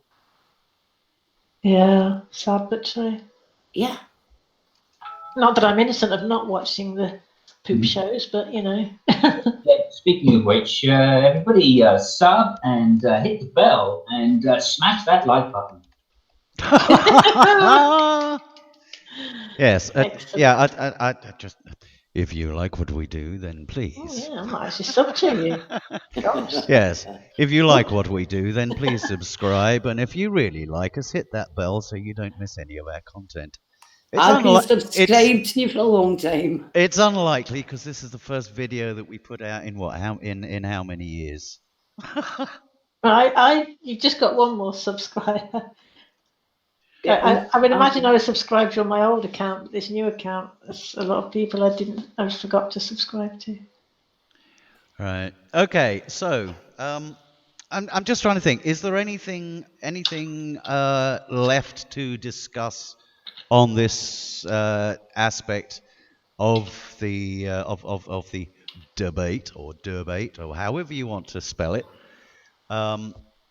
Before we move on to our second topic for the evening.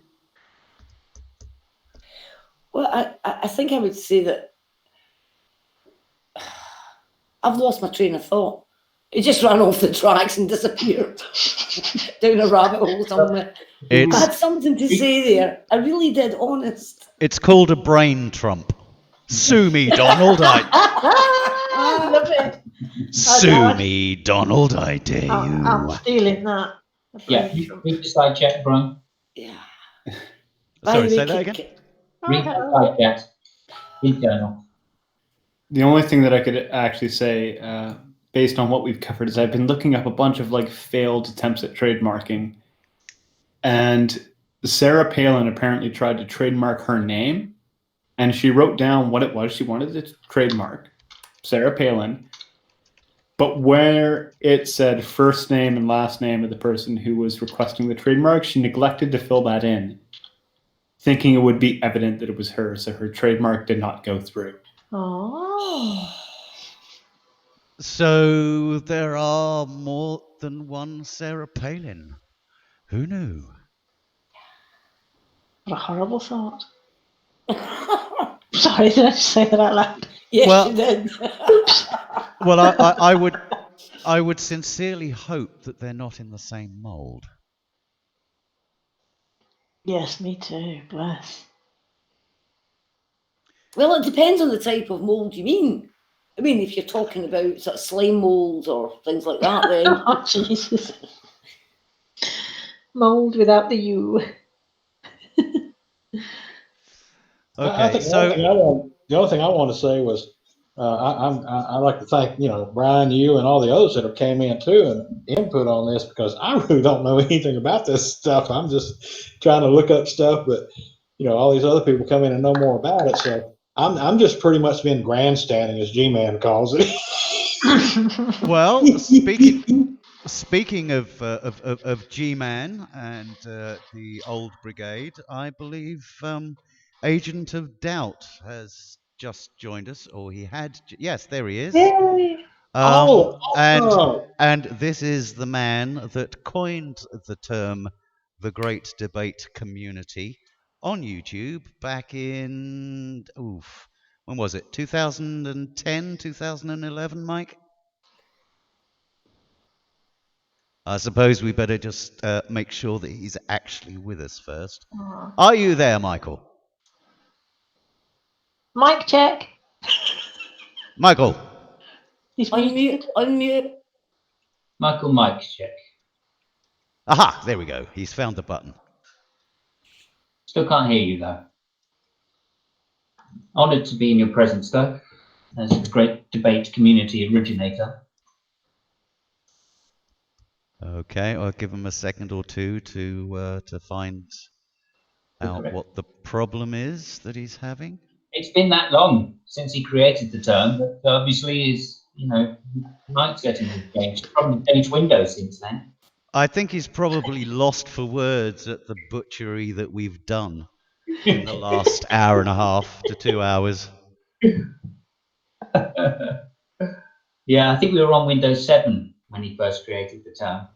Oh, I wish I was still on Windows 7. Or Bloody actually, Windows 10. I still am on Windows 7. Should never have updated. Should have said no, bog off. Anyway, we're digressing. and nope, still not working. Mic check. No, nothing. Brian, don't you have to do something really strange with? Do you remember earlier on when nobody could be heard? Oh. Well, you're all coming through via my desktop audio, and that is enabled. So if the stream can hear you guys, then they should be able to hear Michael. Yeah, and we could hear each other when the stream couldn't hear us, so we should be able to. Yes, that was because I muted my desktop audio. I couldn't hear you. It always takes a little while if you haven't got your settings set up correctly. It does take a little while, so Oh, the video you linked earlier, Fiona, by Dirac Ra, is now in the live chat. Aha. Okay, he's disconnected again, so I'm guessing he's just double checking that the Hangout is using his correct devices. That's my hypothesis. Mm-hmm. And until he joins us to correct me, I am sticking with it. Okay, while we're waiting for that, let me just go through chat and see if there's anything of any pertinence to bring out. I did send you an invite, Galen. You are welcome to join. It would be nice to have your contribution, but if you just want to drop in and listen, that's fine. And the Geek Room, I would love to send you an invite as well. But looking through Twitter, I'm seeing a number of accounts called the Geek Room. There's one that's just the Geek Room, and there are others with letters after their names. Could you please follow me and send me a PM on Twitter if you would in fact like a linked join and contribute to Galen's this? here. The reason I'm offering you the invite is because I believe you actually hosted Steve McRae, Redline, and others. No, not Redline, but you recently hosted Steve McRae on this issue of the demise of his franchises, etc. So your perspective would be welcomed on this.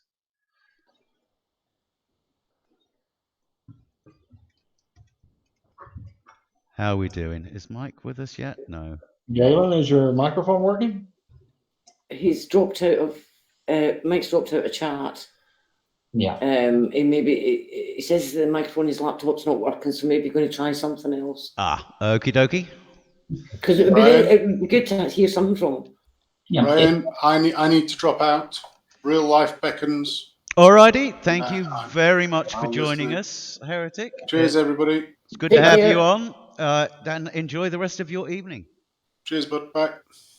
See you later. And Galen, does your mic work? Galen did say he was going to just hop in and listen.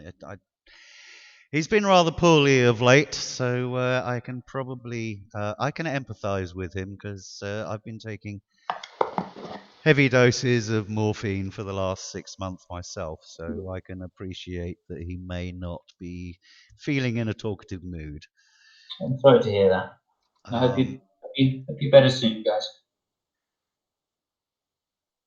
So, yes, I hope you are feeling better than the last time I spoke to you, Galen. And it's good to have you in here, just if for no other reason than to give us a validating stamp by your presence, I guess. Apparently he's way worse. Well, I am so sorry to hear that, dude. Fingers crossed they figure something out. And Fabio's back. Hey, Fabio. He's showing off his weather.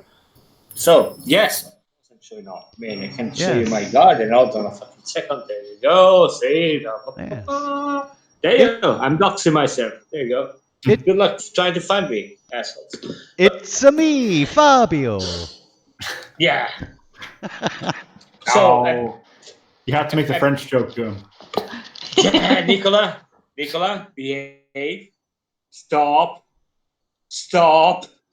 And that looks like Barbara wandering down the steps. Hi, Barbara. Yeah, she is. So, did you solve problems of the world? Yes, we have. We have solved. Cool. We have solved this particular issue. We've also cured world hunger, and we're just waiting on Donald Trump with regards world peace. Okay, so who do they have to kill? Well, that we're still debating. Oh, come on. Let me kill someone. Yeah, so we're going to use basically variation on the phrase in all of our videos. Is that right, Brian? Is that the general intention? Well, I think Heretic gave us another option. There seems to be two ways forward. One is to just ignore any claims to the term and just use it regardless. And the second would be to come up with one's own branding, one's own personal branding. Well, what he could do is go Steve McRae's Great Debate Community. Now, he could do that. Yeah. Now, that I don't think anybody would mind. Think I can get some royalties off that? Yeah, I know I personally wouldn't give a shit. You should trade that to Heavy and sell it to him. Oh yes. Yeah. Hang on. I'm just going. I'm going to register it now. No, I'm just kidding. Sorry, no, Brian? No?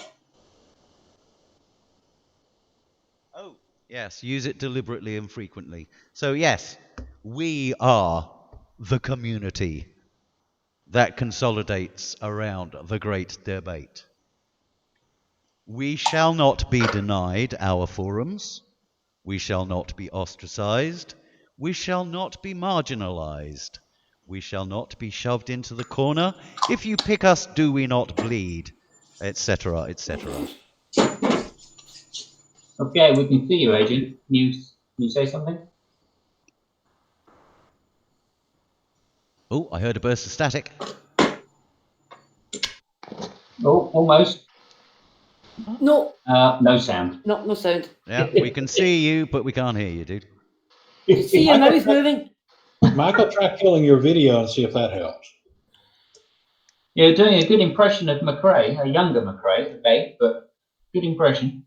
No, he's a lot cuter. Yeah, but in fairness, you could be 72. Well, he hears us. You could be 72 and look like a younger McRae, so it's not really a compliment to anyone. And I bet you he gives better hugs. Yeah, you're saying even Gandalf looks like a younger Steve McRae. So we can see him, and we can see him speaking, but we can't hear him at all. Can you hear us? Can you type in the side chat? He can't Okay, hear us. so Oh, he can hear Michael, us. Oh, can hear us. while Michael is fixing his problem, I just want to point out that me and him are the only two with balls big enough to show actually on camera. So how about that? I'm not showing my big balls on camera. Neither There am you I. go. Neither am I. But I I'll show my was waiting face. for you, loud and proud. Okay, well, might not be quite as big, but I still got some. Hey. Mine are tiny. There you go. And Jesus Christ. To quote Oh my Aussie God, man. they're naked. To quote Aussie man. Hi, you beautiful bastards. Here's me face. Why is everybody naked? You're muted, Simons. I mean, you're making a good impression, but you're bloody muted. You're still He's muted. still muted. Yeah. Still muted. Oh, I think he's doing it on purpose now. I think so. I think that's deliberate. No, Jamie, you're not the only one closed. Yeah, sorry, I was just saying hello to everybody. Well, hello.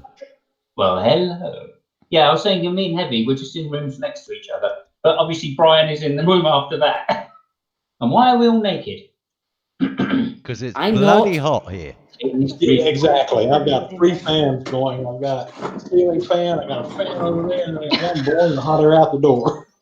Very many crows has put in the side chat.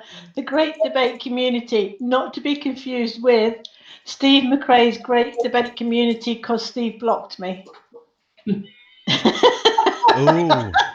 Oh, now hang on a second. Hang on. I think we may run into copyright issues with hashtag blocked by Steve. Oh, yeah. And I, for one, actually oppose the seconding of hashtag blocked by Steve, because there is a very specific Steve that was coined for, and that needs to be sacrosanct. Yes, I've forgotten about that. I'm happy to go with blocked by McRae. That's fine. Blocked by Cray Cray. The great Shibs. Yes, the great Chive himself. Otherwise known as the insignificant onion. Is he? Oh, yeah, Chives. Sorry, yeah. Carry on. Well, by me he is. Doesn't say anything about the rest of you. I discovered he'd blocked me, and I've never spoken to him and exchanged comments or anything. Shibs? Yeah. Oh, Chives. I just found out I was blocked. Mind Yeah. you, the two Steves do have one thing in common when it comes to my personal interactions with them. They did both block me after one single interaction, and that interaction consisted of me asking them an awkward question. In McRae's case, it was, why are you bad-mouthing me when you haven't even spoken to me in a public forum? At which case he doubled down and blocked me, but no, that's all documented Oh, I elsewhere. remember. Yeah, I forgot about that. Yes, that is documented elsewhere, and I see no need to delve up the drama beyond a humorous mention of it now. Yeah. Well, you see, you guys, you weren't moronic enough. That's the problem. If he declares you a moron, he doesn't block you. So that's But he blocked me, so I beg to differ for that argument. Indeed. He blocked you because you're a fundy. Ooh, Fundy D. He blocked me because he thought I was somebody else. Oh gosh, I heard y'all talking about that. Yeah. No, I mean, you know too many people that he's blocked. Oh yes, can I just point? Sorry, Fiona, go on. Yeah, could I just draw people's attention to D in this hangout? Hello. And how not like Holy Spackle she sounds. And I must say, putting on this accent instead of being a Valley girl, or whatever they talk in Cali world, is very difficult. Yeah, this is the person who was accused of being the Holy Spackle on a sock account. Yeah, right. Yeah, well, it can be difficult when you're blocking so many people. You block who you have and who you haven't blocked, you know. Well, apparently he has admitted it was his mistake and that he has no issue with me. That was 2 or 3 days ago. Still blocked. Still blocked. I was going to say. I checked just for the lulz. And if he watches this, I'll probably be blocked forever. So, meh. Having said that, claims are evidence, McRae. So if somebody claimed that you were holy speckled, then that is evidence that you are in fact holy speckled. Well, he claimed. Nobody else claimed it. Apparently, that's what it means. He just blocked me, and underneath he wrote something like, "This is obviously a holy spackle sock account," or some words to that effect. And there you go. Go. Oh, claim evidence. That explains why he's in fact Kyle's lawyer, because somebody claimed that he was Kyle. Can Michael do a sound check? Yes, Mike, how are you doing back there? Not very well, apparently. Yeah, you need to do a mic check. We just did, and he failed.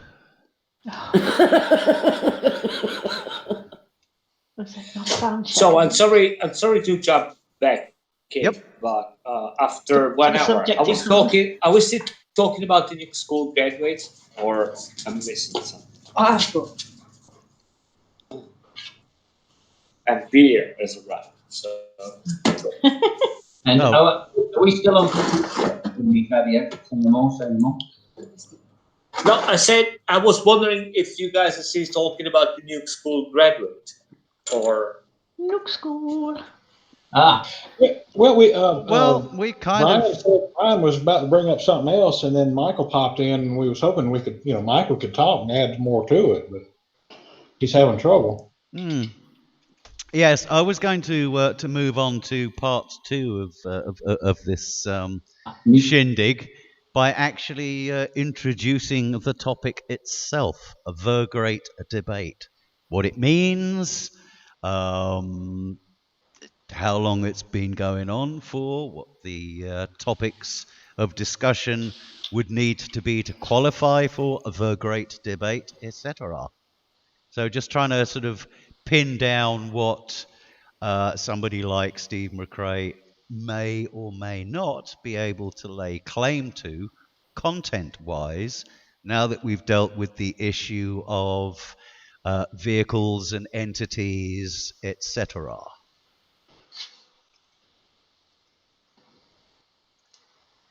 So are you trying to give him ideas on how to do something which has not been able to do for 2 years? No, no, I'm just hoping to. Now that sounded. Oh, you sound robotic. Somebody is sounding very robotic, and I don't know who it is. It's D. No, it's you. It's me. You went robotic. Oh, well, okay. All right, it's It not sounded D. like a demented fax machine. It did. Okay. Oh well, that was curious, but it's over now. Yeah, no, it was more a case of No,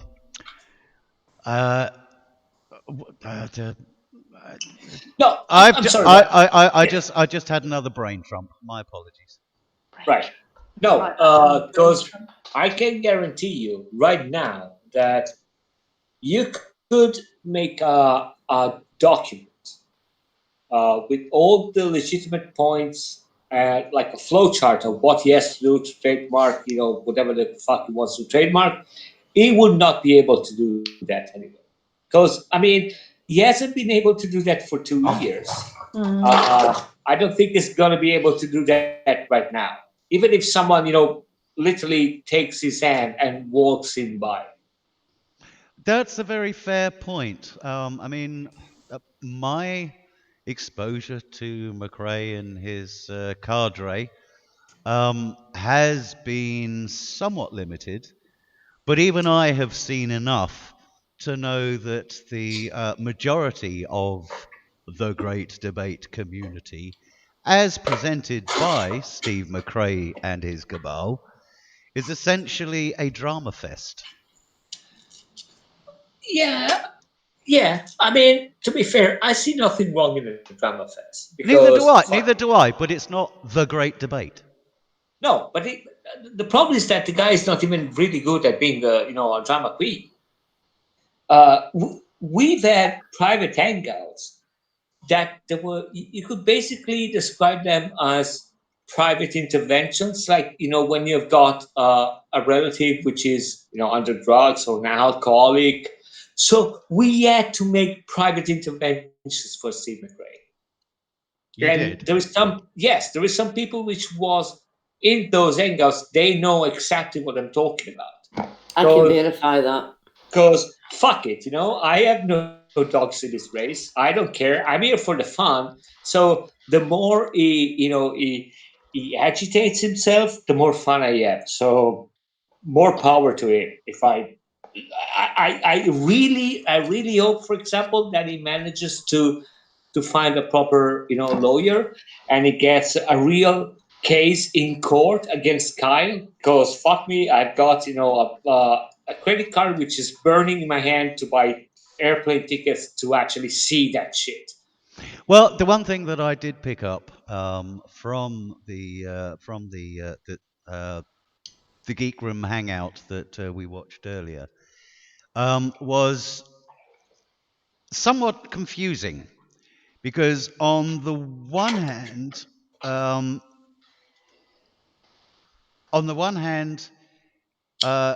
damn it, there's another bloody brain trump. See, thanks to Trump, we've all gone doolally. What was the last thing you said, Fabio? Said about a private intervention, like a guy which has been in rehab for some reasons, and we had to do interventions to the guy.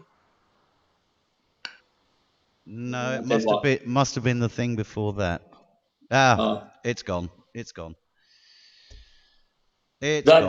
The fact that the guy would not be able to trademark anything, if you just take his hand and follow through all the steps. No, I mean, I think. Yeah, it's gone. It was something. It was something that he brought up in the geek room, that was contradicted by him a little bit later on, and I can't remember what the bloody hell it was now. the worst thing you can do about that guy is to give him as much importance as he thinks he has. He has such a high opinion of himself. It is flabbergasting. I mean, Jesus Christ, that guy wrote 23 pages rebuttal of Aaron Ra, of something that Aaron Ra wrote. Okay, and I might astonish you. I actually read all those 23 pages because I am a masochist. I But tried. Well done. no, Well, but to no. I won't get into that because it's a whole pile of bullshit. I'm not yeah, even going there. yeah, Okay, but sorry, and I'll be really brief. But the fact that someone feels the need to write a 23 pages rebuttal to what was that? A 2.5 pages of stuff that Aaron Ra said, and I'm not even getting in the thing that Aaron Ra was right or wrong. I think they said something really stupid. It doesn't matter. 23 bloody pages. yeah. Well, I have to say, Aaron Ra is neither free of critical examination, nor of being in error. I mean, there's numerous points that Aaron Ra repeats on a regular basis that I Listen, take issue with, but I wouldn't write a thesis on it. no, I agree with you. The fact is that if I write a 1 page about something, Nicola is here, so he knows. Yes, I mean, it doesn't. It will take his gloves off really, really easily. So if I write a 1 page against something that Nicola says, and he replies to me with a 23 pages essay, even if I said the most outrageous shit and I'm wrong on any aspect, I still win the internet.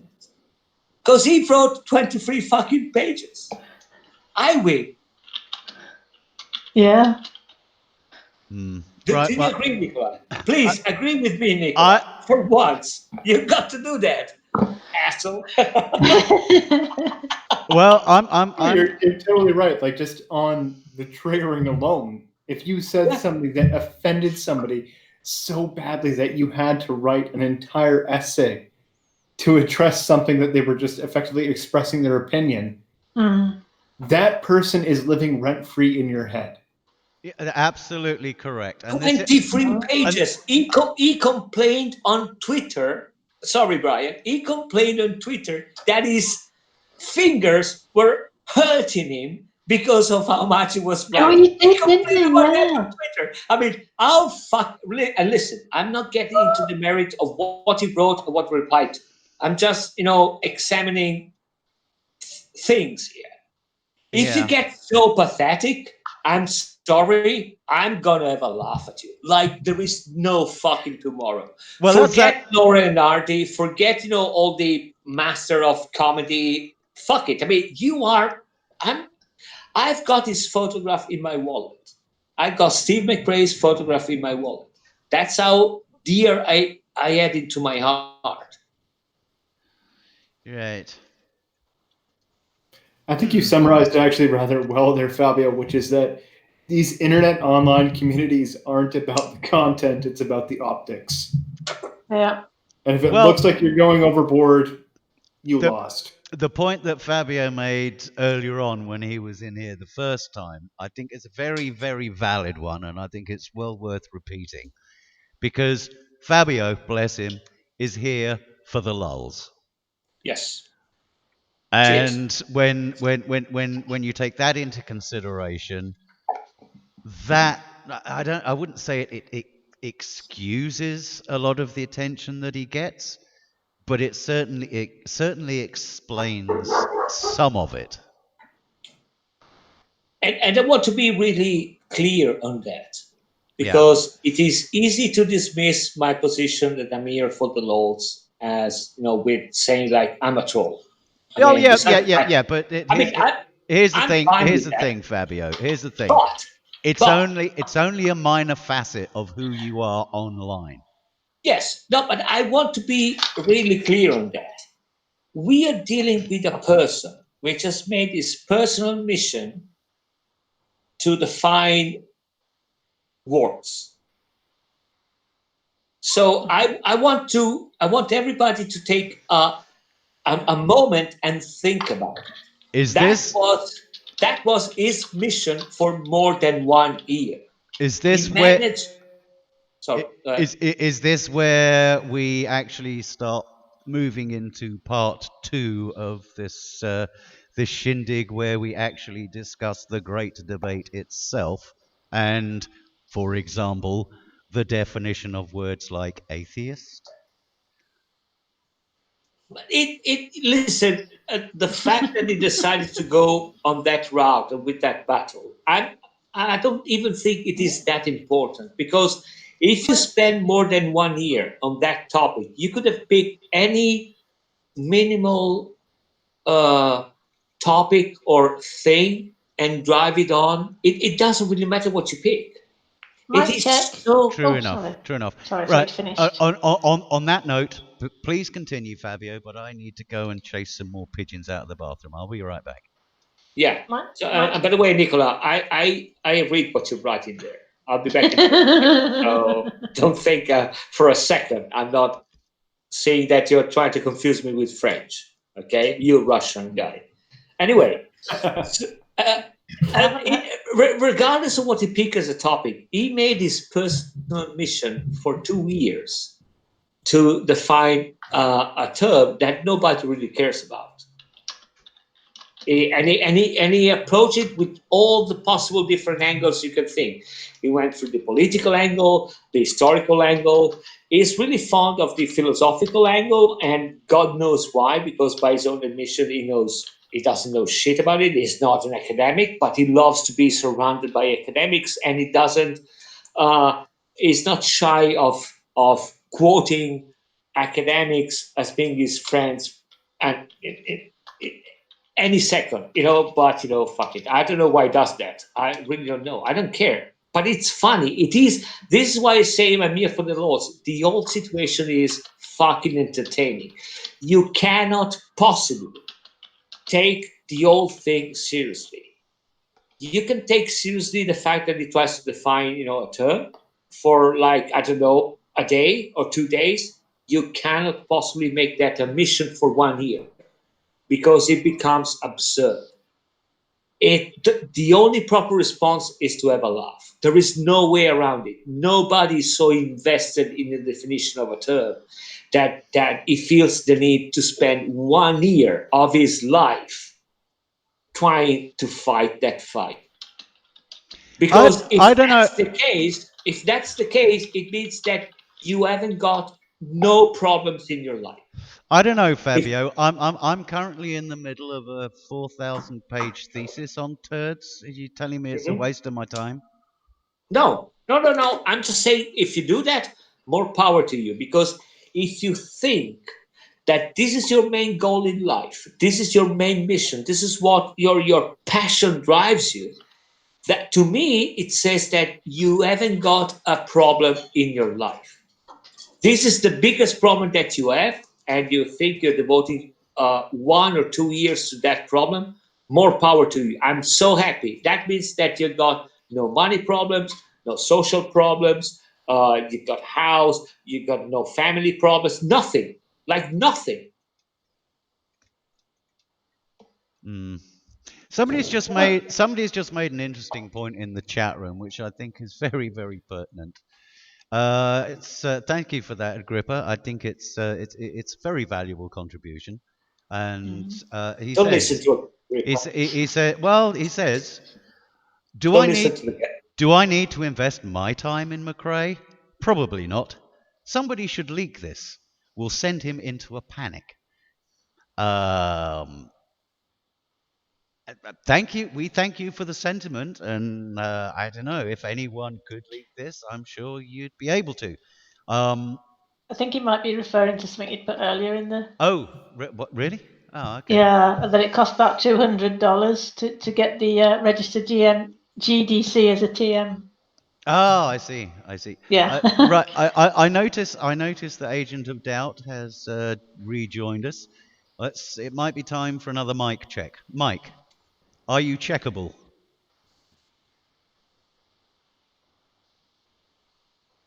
and in response he mutes. Okay, so I'm guessing that's a fail. He's been here for a while and I haven't heard him, but then Fabio was yabbling on, so you know. Actually, I love you, Fab. You know I love you. Actually, talking of fails, does anyone, and we were talking earlier on about vehicles and sort of show formats. That's the word, format. Does anybody remember the Friday fail? Oh yes. Yes, indeedy. I was just curious. That was all. Yep. But They yeah, were fun. I miss those. That was a show for anybody who is who doesn't remember this show from a small channel in this community. Every Friday, we of the Great Debate community, I will avoid using the acronym for obvious reasons. We used to congregate, and I'm sure you remember this as well, Fabio, because I remember you being there. Yes, he was. This is prior to Talking Shit Tuesday and. No, it has been the Friday fails. And I've also got Alzheimer's, and I was probably drunk. So. Well, yeah, drunk, definitely. Yes. I remember those good old days of Fabio arguing with Christopher Motti on what pizza was. There we go. Yes. Was that the Friday fail? Oh, I missed that one. It was brought up in the Friday fail, but the Friday fail was coming to an end when Chris Motti actually started moving into the community from what was that outfit he was part of? There was a bunch the of NCG. That's it, the SGC. Yeah. Thank you. NCG. NCG. Oh yes, New Covenant Group. Thank you. Come on. What was that? What was that other acronym that I just used? Oh no. Oh, sorry. Before you go on, interesting thing about the NCG, and because this is the evening of fuck all, right? Yeah. I had personal messages from Mr.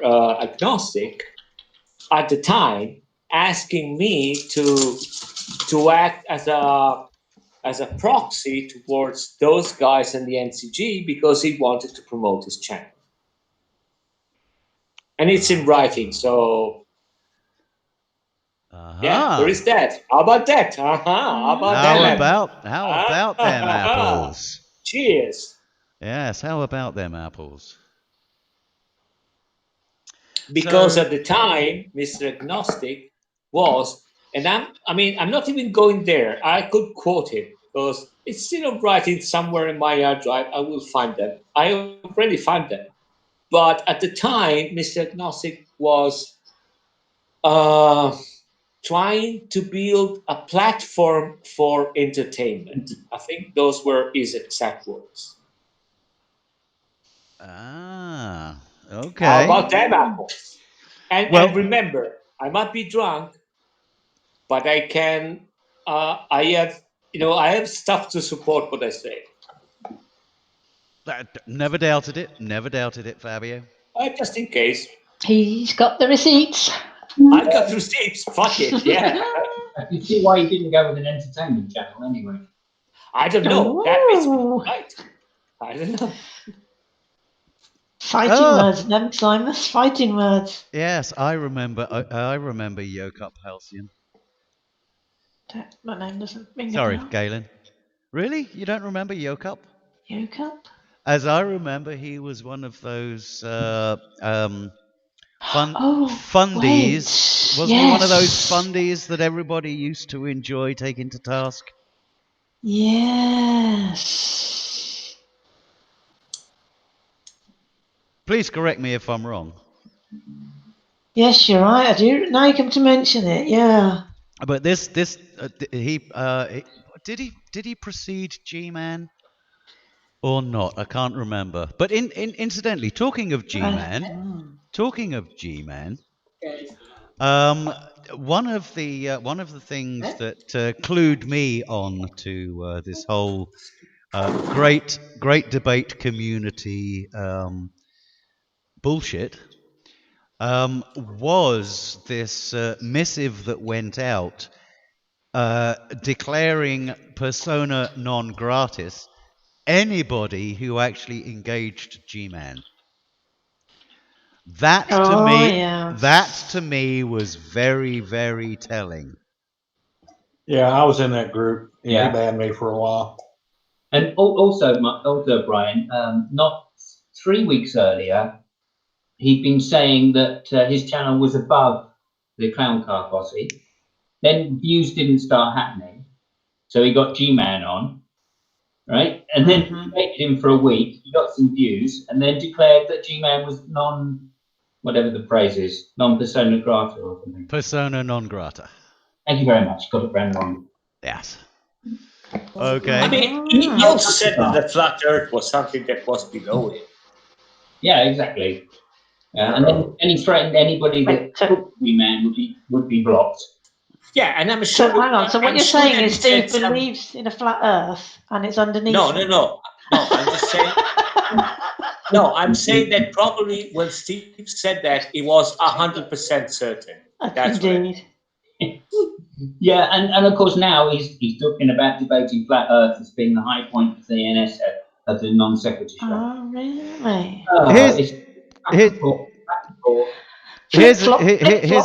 Here's a quick question. Does anybody know if Steve McRae's Great Debate Community ever tangled with Rand Campbell?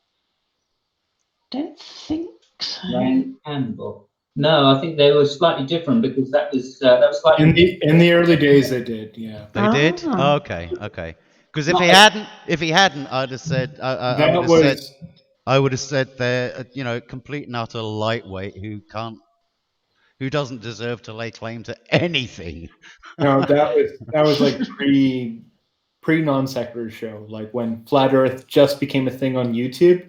Oh, of course, Rand became one of those, didn't he? Yeah, Rand immediately jumped on that bandwagon to try and scam everyone else. Well. Yeah. So Scam Campbell. Yeah. Sorry, Steve had him on for one episode, and it was probably one of the shorter hangouts he did because it didn't go on for 8 hours. It went on for 4. That's still 5 too many hours of Rand Campbell. Yeah. Must have been the second incarnation of Campbell because he died down after his Anaconda exploits, remember? I wonder how Ran is doing. Well, scamming, I should think. Well, he's out of prison, so. Was he? He's got a channel that he's doing videos on. Other than in his younger days, was he in prison? Recently, I mean. Not recently, no. Oh, I was going to say because that would explain the silence. No, he's got a channel that he's doing stuff on. Yeah. He's still active, is he? And he got married too, I think. Yeah, 3 years ago, he basically got a mail order bride, and instead of having her sent to him, he went to her. Oh, yeah. And he was in South America like 3 years ago, which is the last time I. Yeah, that was the last time. Yeah, that was the last time I heard of his movements. Yeah.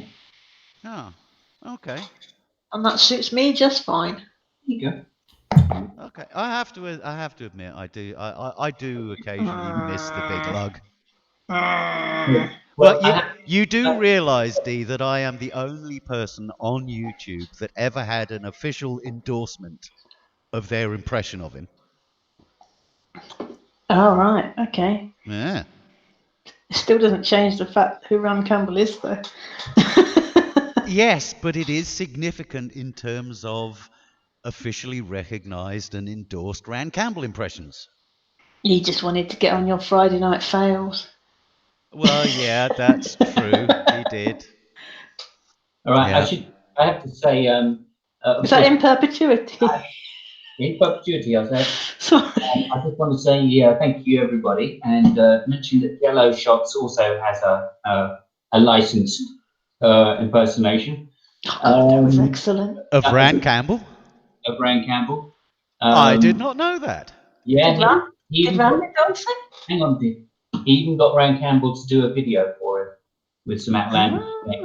And then then he did his impersonation in a hangout with Rand Campbell. Yeah, I saw that. He competed as to who was the real one, the better one. It was very funny.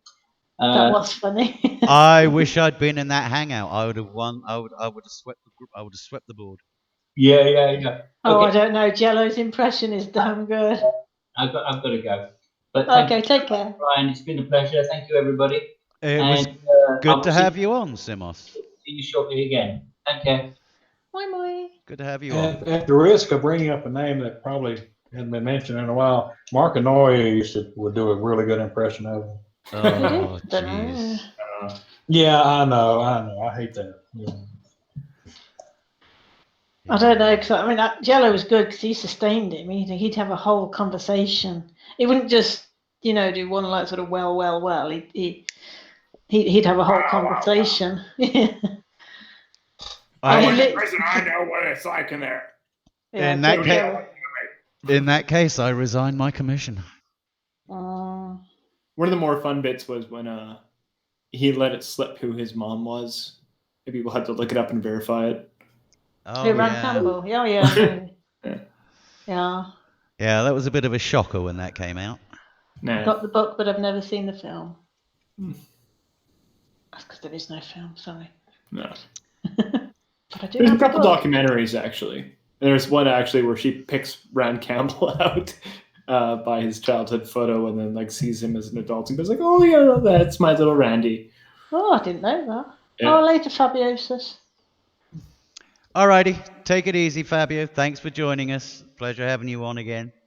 Yes, I'm looking at chat, and I'm aware that we've sort of diverged into small talk about all sorts of things, as have the chat. We've obviously lost their attention.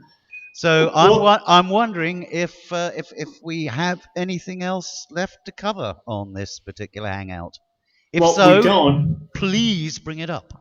Well, we don't, but it's also pertinent to mention that the stuff that we've brought up in small chat is still kind of pertinent to the old GDC and what was going on with it. You mean in the hangout? In the hangout, yeah. Okay. Do you think it's worthwhile pulling that up and going through it? Not really, no. Okay. But it's weird that we both went off topic as well as sort of remained on topic. Okay. I think being an old hat at this, recently Did you have returned. a second topic? I thought. Well, yeah, we did have a second topic to discuss, and it was all to do with having the actual debate itself. Oh, right, sorry. Yeah, what is it like? What does it mean to us? And What is it? Yeah, so I think that might actually be a good thing to close on, seeing as we've been going for nearly 3 hours. And I'll go down the line. In so many words. Hang on. Here we go. Here's Mike. Let's try one more attempt to get Mike connected and part of this conversation. Mike, are you there? I can see you. And I can see you're unmuted. And I heard a burst of static. And now we can't see him. And you've gone black. Oh. Racist. Technical term. Yeah.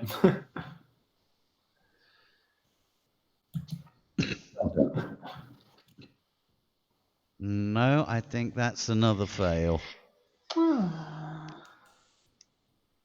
Shame it's not Friday.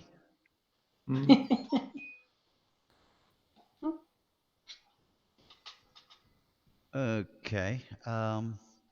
All right. Well, while Mike is still trying to figure out his settings, hopefully he might be able to get a word in before we close, and I will go down the line, and well, okay, he's dropped. So yes, a brief summary of what the great debate and participation in it actually means. But what sort of significance and pertinence does it have in the context of being part of the great debate community on YouTube? And I'm going to start with D. Oh, sorry, I was texting somebody. All right. So I never do that. All right. In that case, I shall start Sorry. from the other end of the line and start with Nicola. And that'll give you plenty of time to finish your texting. So when I initially had joined, I was a sort of bright-eyed new high school graduate, and I was just a lurker in the comment section for a long time. And I noticed that people were talking about things that I was both fairly interested in and things that I was wanting to pursue further in post-secondary education. As time progressed, I realized that people didn't really actually want to discuss those things, and instead they were more interested in point scoring. But nevertheless, the topics were still worthy of being addressed or being used as a platform to entertain people. And it always is refreshing because you have that rare moment where somebody comes in and they have an entirely unique view. And it's just nice to be able to sit back and let them explain what it is they believe and why, and be able to appreciate just how different people are from either the stereotypes that you've developed or from what you've been accustomed to being presented. It could be something entirely alien, or it could just be a new variation on something that you're already familiar with. There is always merit in that. And that was kind of my take on the GDC. And as you alluded to, there are always new voices joining the conversation. Yours being one of them. I think that's a very valid point. Thank you. Hi, Kevin. You've only just joined us, so I kind of just woke up. I'm sorry I missed all of this. I have to go back and watch it. Well, I'm sure you'll find it entertaining. I hope you find it entertaining. But I'll come back to you once everybody else has had a chance, so that you can get some idea of where we're at and what we are giving as final thoughts. Heavy. Same question to you, sir. Well, the way it seems like is, like you said, this thing has been going on for, let me put this down. This has been going on for a very long time, and it's involved just probably about everybody that's ever existed. There are people that claim that there are supernatural forces at work, whether they're, creation or if they're lawgivers or whatever. You have people that claim this when there's no real evidence for it, but still they continue to try to push it and in times force it on people, these beliefs that they believe in. Then there are those like us that go, no, we don't believe you. You have no evidence. How can you prove this to us? If it's real and you can somehow convince us, we would like to know. I mean, that'd be so awesome to really know that there was a God, there was a creator, whoever he is or she is or it is. That would be the most awesome thing in the world, to actually know there's someone out there that loves you and cares for you like that. That's that powerful. If it's real, yeah, oh, hell yeah, I'd like to know. But me personally, I'm not going to believe it on faith. I have to know, for sure. So this is where the contention comes in. There are those that say, yes, it is real. And then there are those of us that go, no, there's no evidence for it. And so it's been going back and forth for ages. And it probably will continue to, until there's something really tangible or something that can be presented to us. The argument will continue. And then as a part of that, there's the philosophical approach that, like William Lane Craig and others and precepts and this and that use. They try to go, well, we can prove God's existence or whatever by philosophy. No, that don't get you there. That's not real. That's just philosophy. That's just words. That's just, oh, well, logically it's this, that, and the other. No.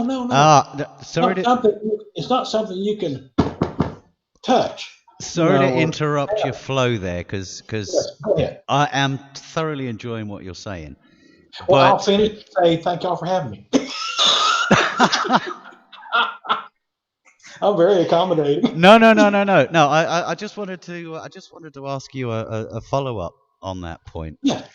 When it comes to the philosophical, academic, intellectual approach to analyzing these things, do you think there's any value in that at all, or is it literally what you can prove? Yeah, I don't think there's any. I mean, for me personally, I don't think it's of any use at all. Okay, so for logic or philosophy, you can probably prove about anything logically or something. Well, philosophically, you can prove black is white, and you get killed on a zebra crossing. But for me personally, philosophy is a bunch of words. Okay, that's an interesting perspective. But I'm glad you clarified that this is your, what it is for you. Yeah, it's me. Yeah, exactly. If I can't be convinced, screw it. But see, I used to be a Christian though. But then I started seeing things and experiencing or not experiencing things that really began to cause me to doubt, and that's when I became started being more skeptical about it. All right. And finally, I just left it all together. Just one last question. Yes. Because I back in the day, we've all had these conversations, but some of the faces here are new to me. So I'd just like to ask you this question. Oh, for fuck's sake, what's wrong with my brain tonight? Cauliflower. Yeah, I've had another fucking brain trump. Jesus. Cauliflower. There he is! Cauliflower.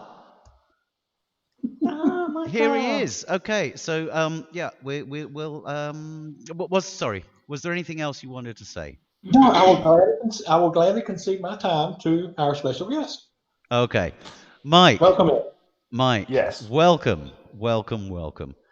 As the author of both the term Great Debate Community on YouTube,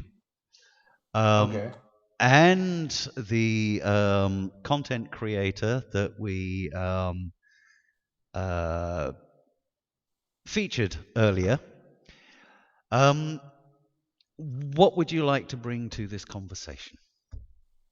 Well, first off, I'd like to say I don't know who the fuck Steve McRae is, and I've never watched a video by him at all. No one's ever recommended one to me, and I've never seen one in my recommended bar on YouTube. So apparently, I've been in this sphere of YouTube for this long, and this guy has made such a huge indelible mark on this community such that he can take it over, and I've never heard of him.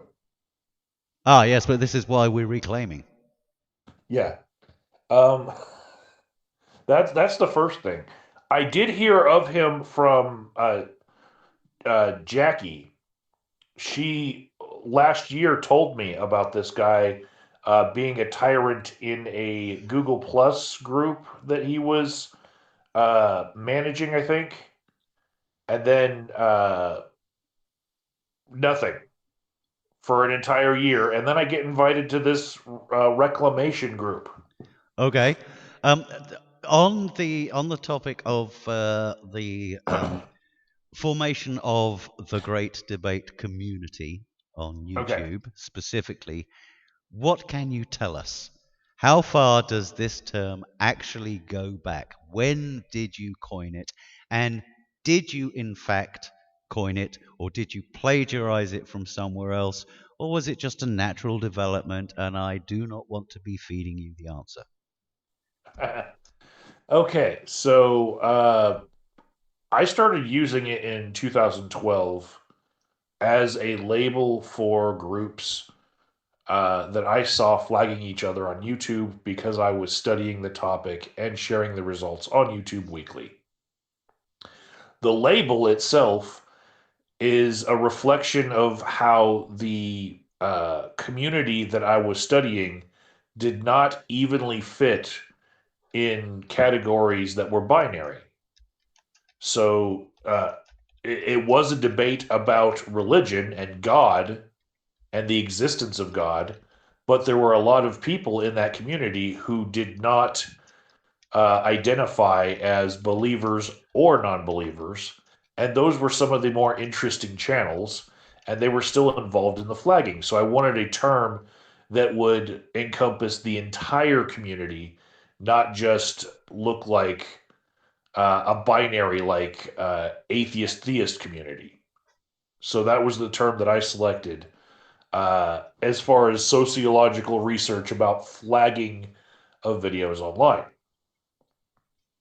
And that was also a reflection of a lot of videos that you and I made, Brian, about just the binary argument in general. Things that we had, conversations we had with Bionic Dance around that time, where we were basically enlightened to the way that people don't neatly fit into those groups. When you make it a binary, there's a lot of nuance that was missing to a lot of the terms that they were using because, well, they love to try to wrest control of the dictionary. You know, something else that apparently McRae has been guilty of. Yes, and so Yes. we can make videos about him. Maybe we could make him famous. I think he's managed to do a fairly good job by subverting your term. Here's another thing about that.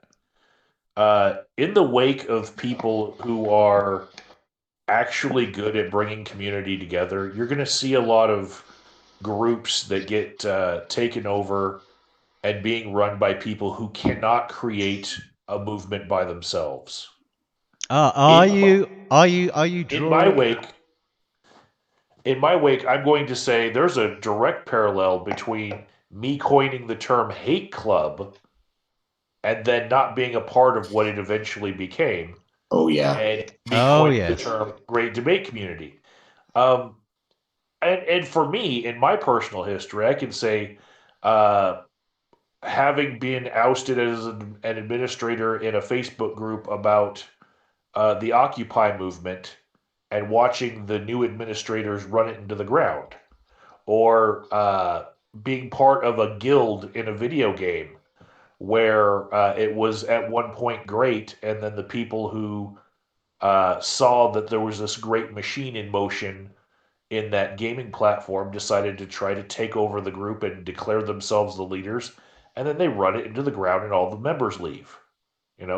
This is a theme that is age old, and it's not just me.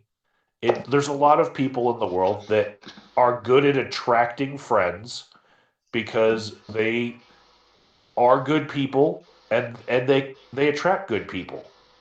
And Steve McRae is one of those people who sees something, wants to be the leader of it, and when he inserts himself into it, tries to take it over, all of a sudden people just flee. They run for the hills.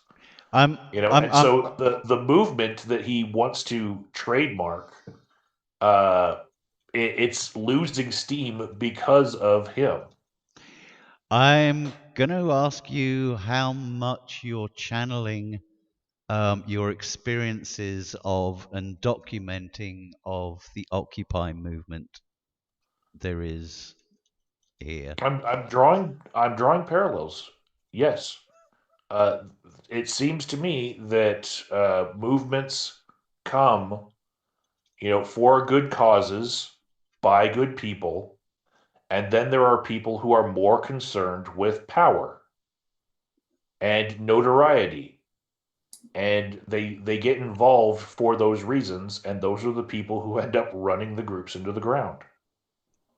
That's a very interesting perspective, and I think there's a lot of merit to it, to be perfectly honest. Thank you. Now, with regards reclaiming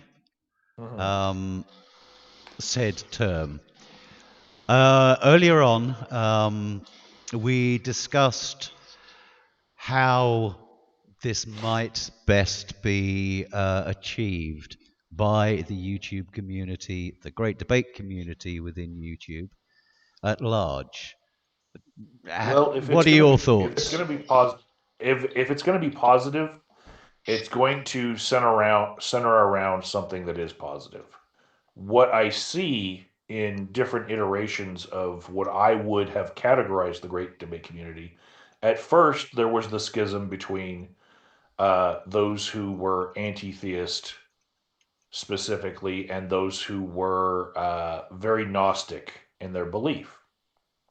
And so you would have people that were able to bridge that gap. But then a new battle line was drawn between the shitlords and the social justice warriors, which overlapped that battle line. And so you had people that didn't really know who their allies were anymore in debates, and it really ripped apart friendships. And the next battle line, I'm not sure what it's going to be, but given the political season that we're in, it could be just the upcoming election in the U.S. for president. I can tell you that really definitely happened to a certain extent in 2016 on Google Plus. Like that election reshuffled a lot of friendships. Well, that Yeah. bipolar division is Hi, Drag. still very prominent. Hi, Drag. What's up? What I'm saying is, if you want a positive movement, don't center it around talking about that division. If you want something that's going to be long lasting and be able to stand in the dust as it settles around those people, center your movement around something positive. And stay on topic.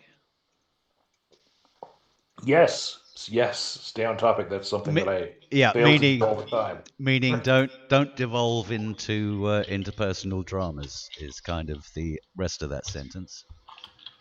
Yeah, I would say that drama sells in the moment, and people say that they don't want to watch drama, but their eyes are just drawn to it. You don't say. People say that they want Thunderfoot to make more science videos.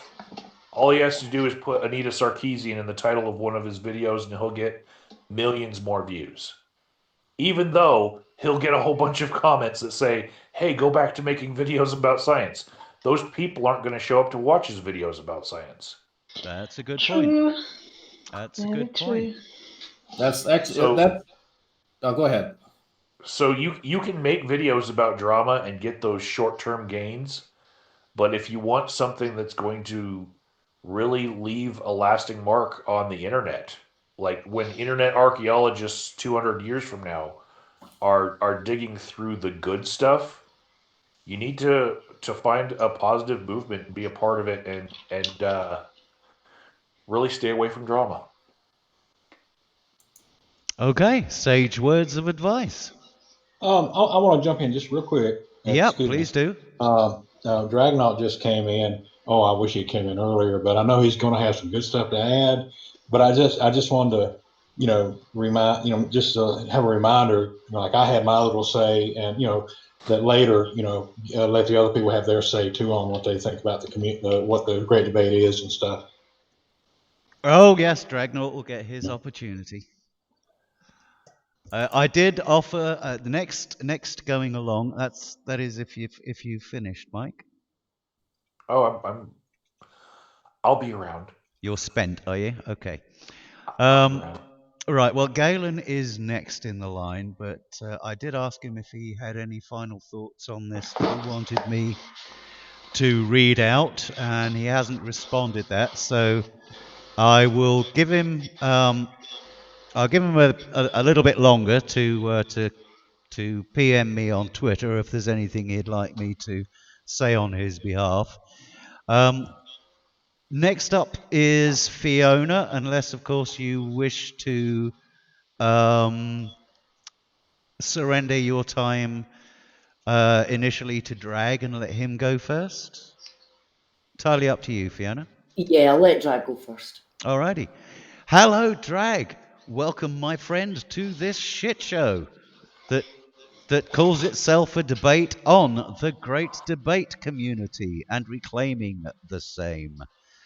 How are you, sir, first of all? I am fine, actually. Am I coming through okay? Yep, you're coming through loud and proud, as I said, referring back to the 70s earlier. So yes, what does being part of the great debate mean to you, both academically and personally? And would you like to share some of that with us? And whether or not you see any value in reclaiming said term from the usurpers and the money-driven monopolizing factors here on YouTube? Actually, I do.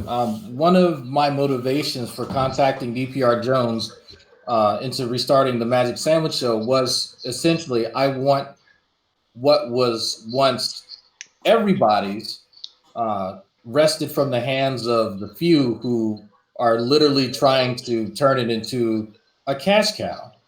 When I first came here, I remember when Agent of Doubt was a name that people uttered with respect, and you had the likes of of course Arn Raw around, and you had Concordance, and there's all types of folks, right? We can take a trip down memory lane all day. But when I first came here, bright-eyed, bushy-tailed, I hadn't even had a chance to cut my teeth on exactly what it meant to actually be a skeptic. Not to just simply say, I disbelieve in this and that, but to engage in conversation and to know that even if you were on side non-theist, you were liable to get just strung up if you promoted what we see so commonly here, which is just, in all honesty, a travesty. It's the define travesty as travesty. As specifically in this context as you can. Yes. So skeptics not being skeptical, skeptics being under the sway of the cult of personality, people simply believing what someone says without having to require any evidence, and to say, we don't want substance. We don't want, and then I know that's ironic coming from me and kind of what I do on my channel, but it's a bit of a duality to my existence here, in that, I can jump on and bring the lab coat, do some biochem or some cell biology and stuff. Then I can also do stupid review videos where I'm just lambasting or lampooning idiots.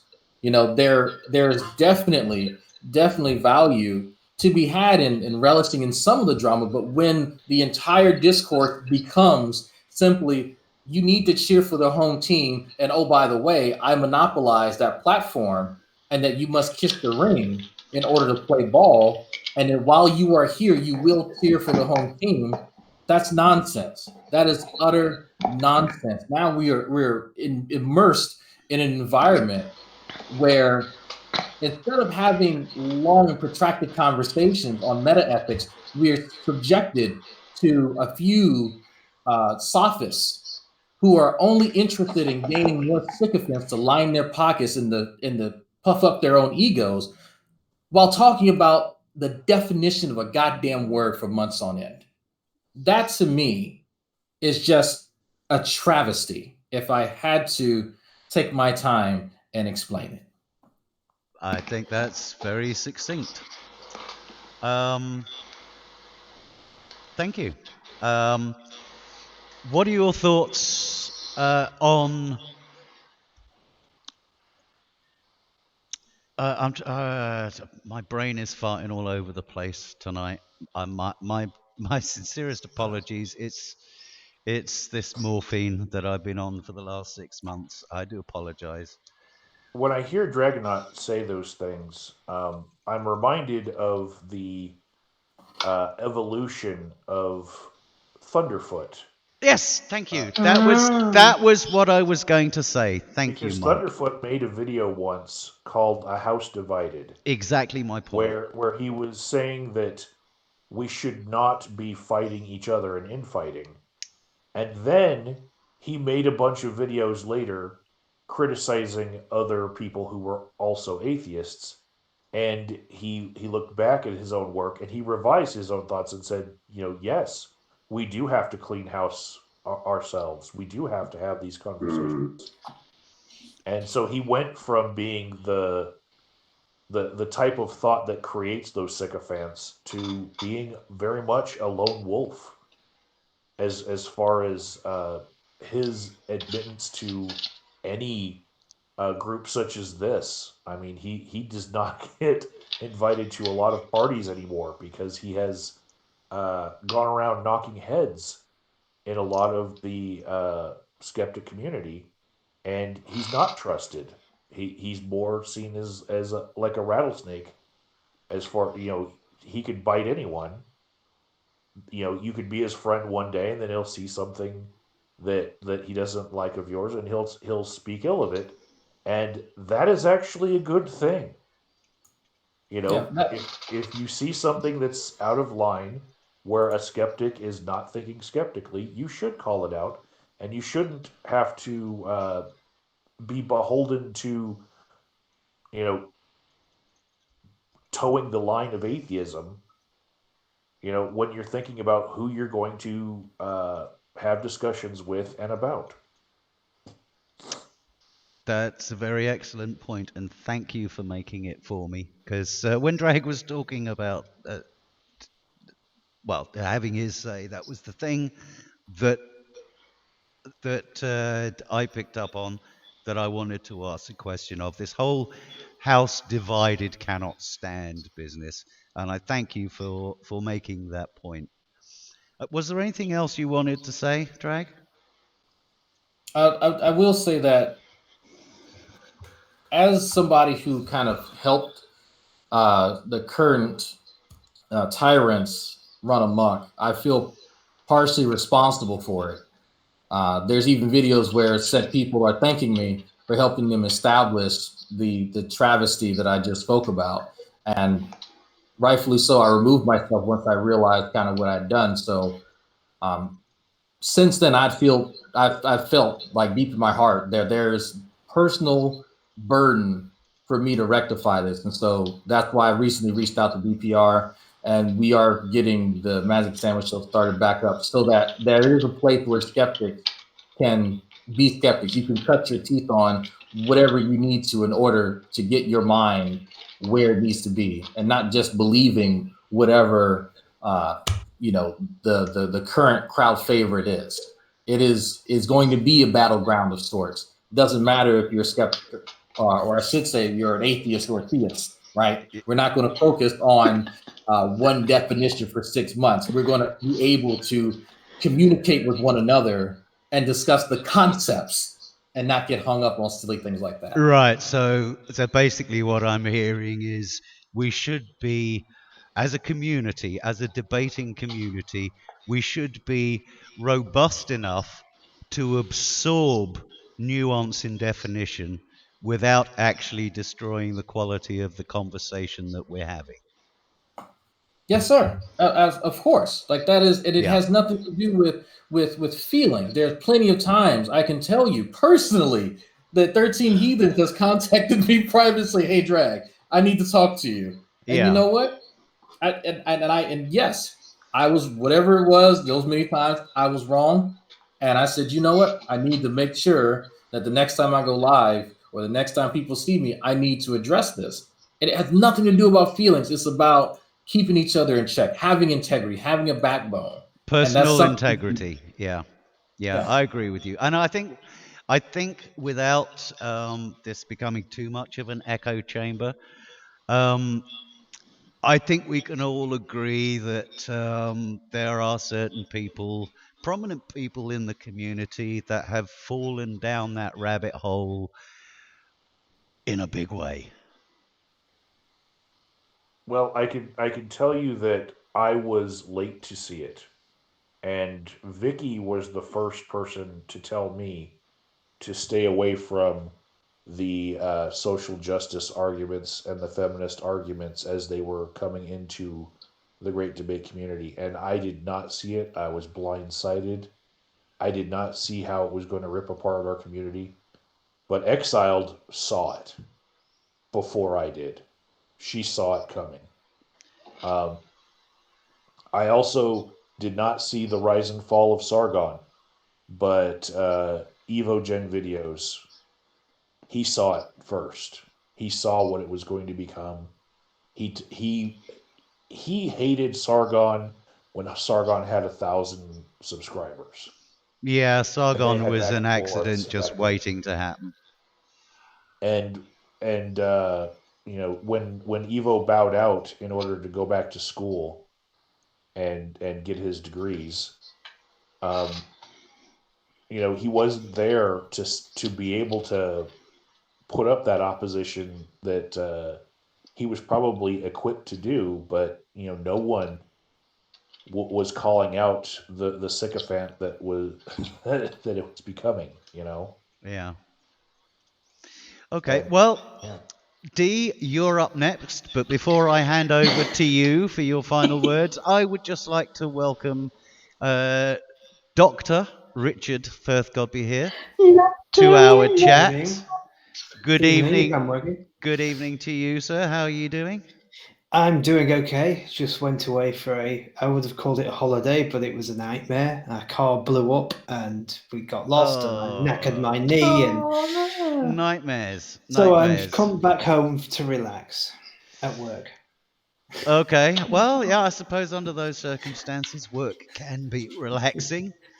I thought this might be a step down into relaxation to argue about something that no one should really have to argue about. Okay, well, that again, fair comment. And on that note, Dee and Fiona and Kevin still have their final thoughts and on what it is to be part of the great debate community here on YouTube. And I'm just wondering if they would like to go now, or maybe pass the mic to you for a bit as a latecomer to have your time on the mic so that you can feel like you've contributed a bit. Or would you prefer to just hang back and sort of pick up the thread a little bit later with your thoughts? That was a question to you, Richard. Would you like to hang back, or would you like? I shall hang back because I'm still having trouble getting my microphone to do as it's told. To be quite honest. Okay, fine. When it's doing this sort of stuff all the time, then maybe I will. Okay, all right. Point taken. D, Fiona. Coin toss. Who wants to go first? D, it sounds like. Well, yeah, Fiona's muted, so. Okay. Yeah. All right, Okay, Fiona. well, sorry, yeah, you missed your chance. D. I'm basically here for company, and hopefully I'll learn some stuff on the way. The company I'm not here for is for self-absorbed and self-important people.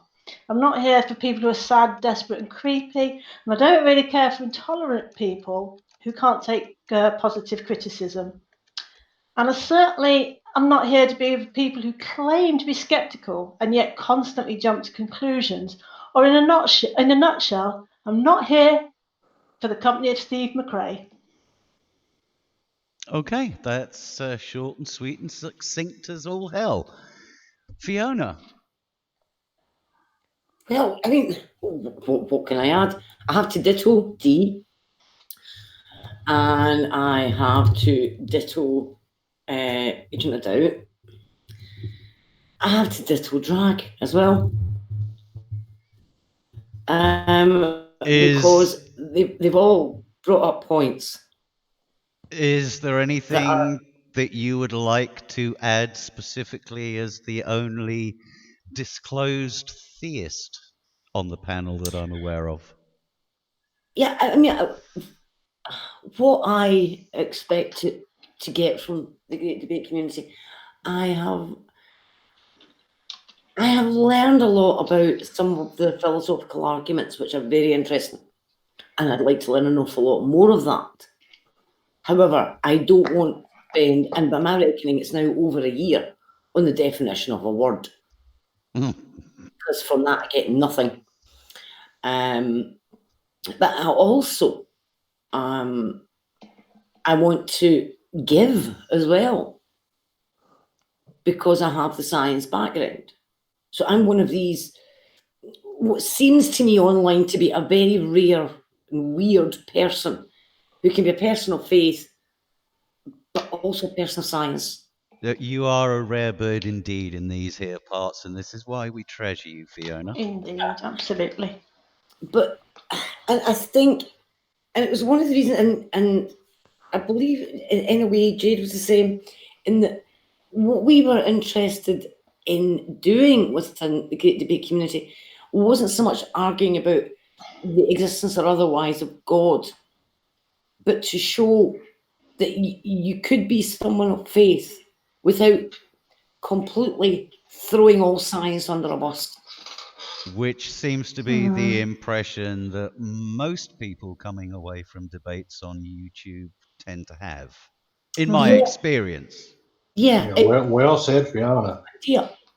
If you accept the science, well, you can't be a real Christian. So I was here to say, hey, here's one. Here's one that doesn't have trouble with science. Hashtag not all clown posse. Yeah, in a way like that.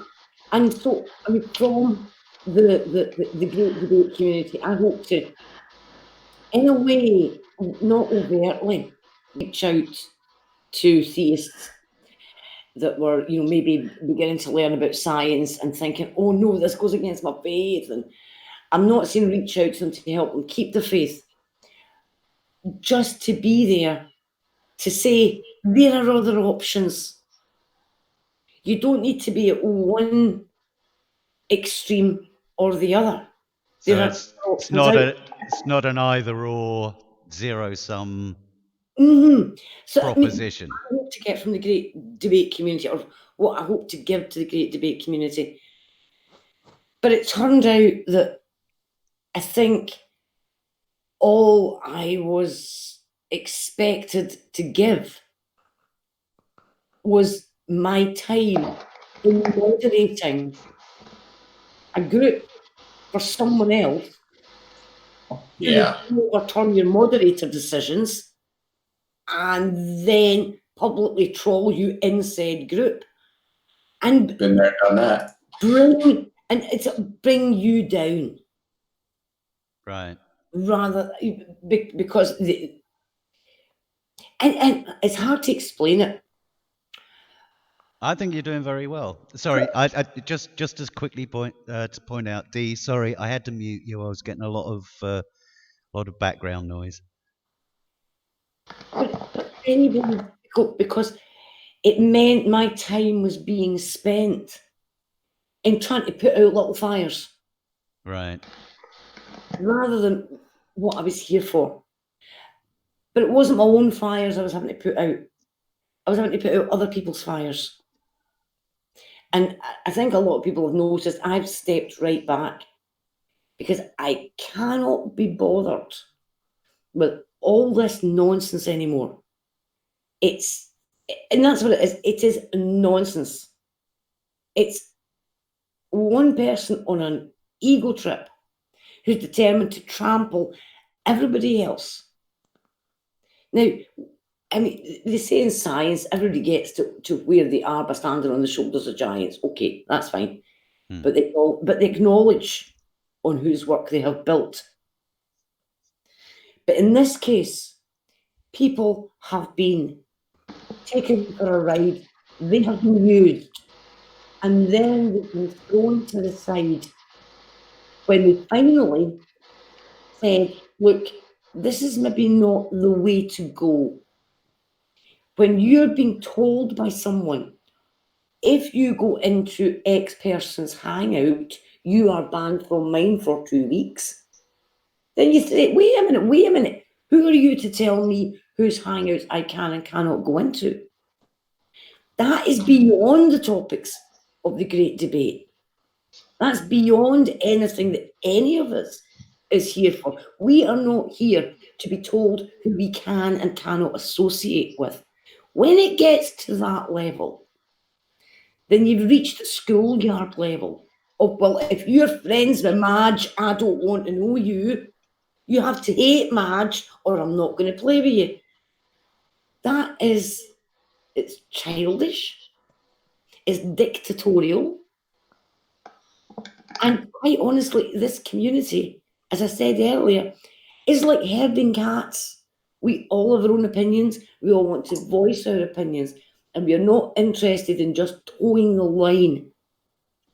And sometimes we have to stand up and say, excuse me, that is not my position. You've mischaracterized my position.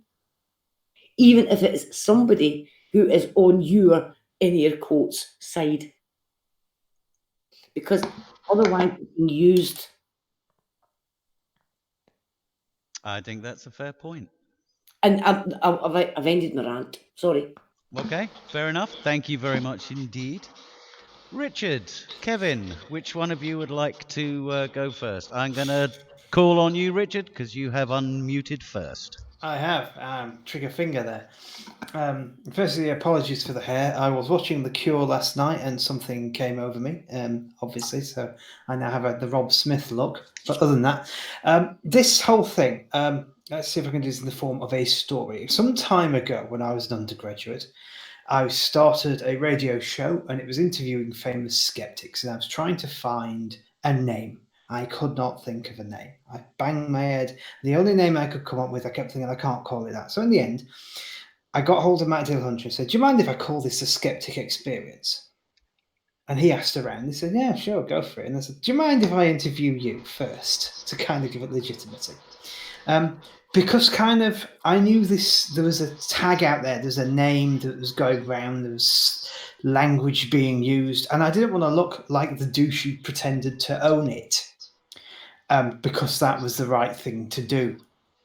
So the minute I heard about this, Steve, whatever the hell his name is, going around saying, the Great Debate Community trademark, it's me, I'm the great, I just immediately thought, my God, what a douche.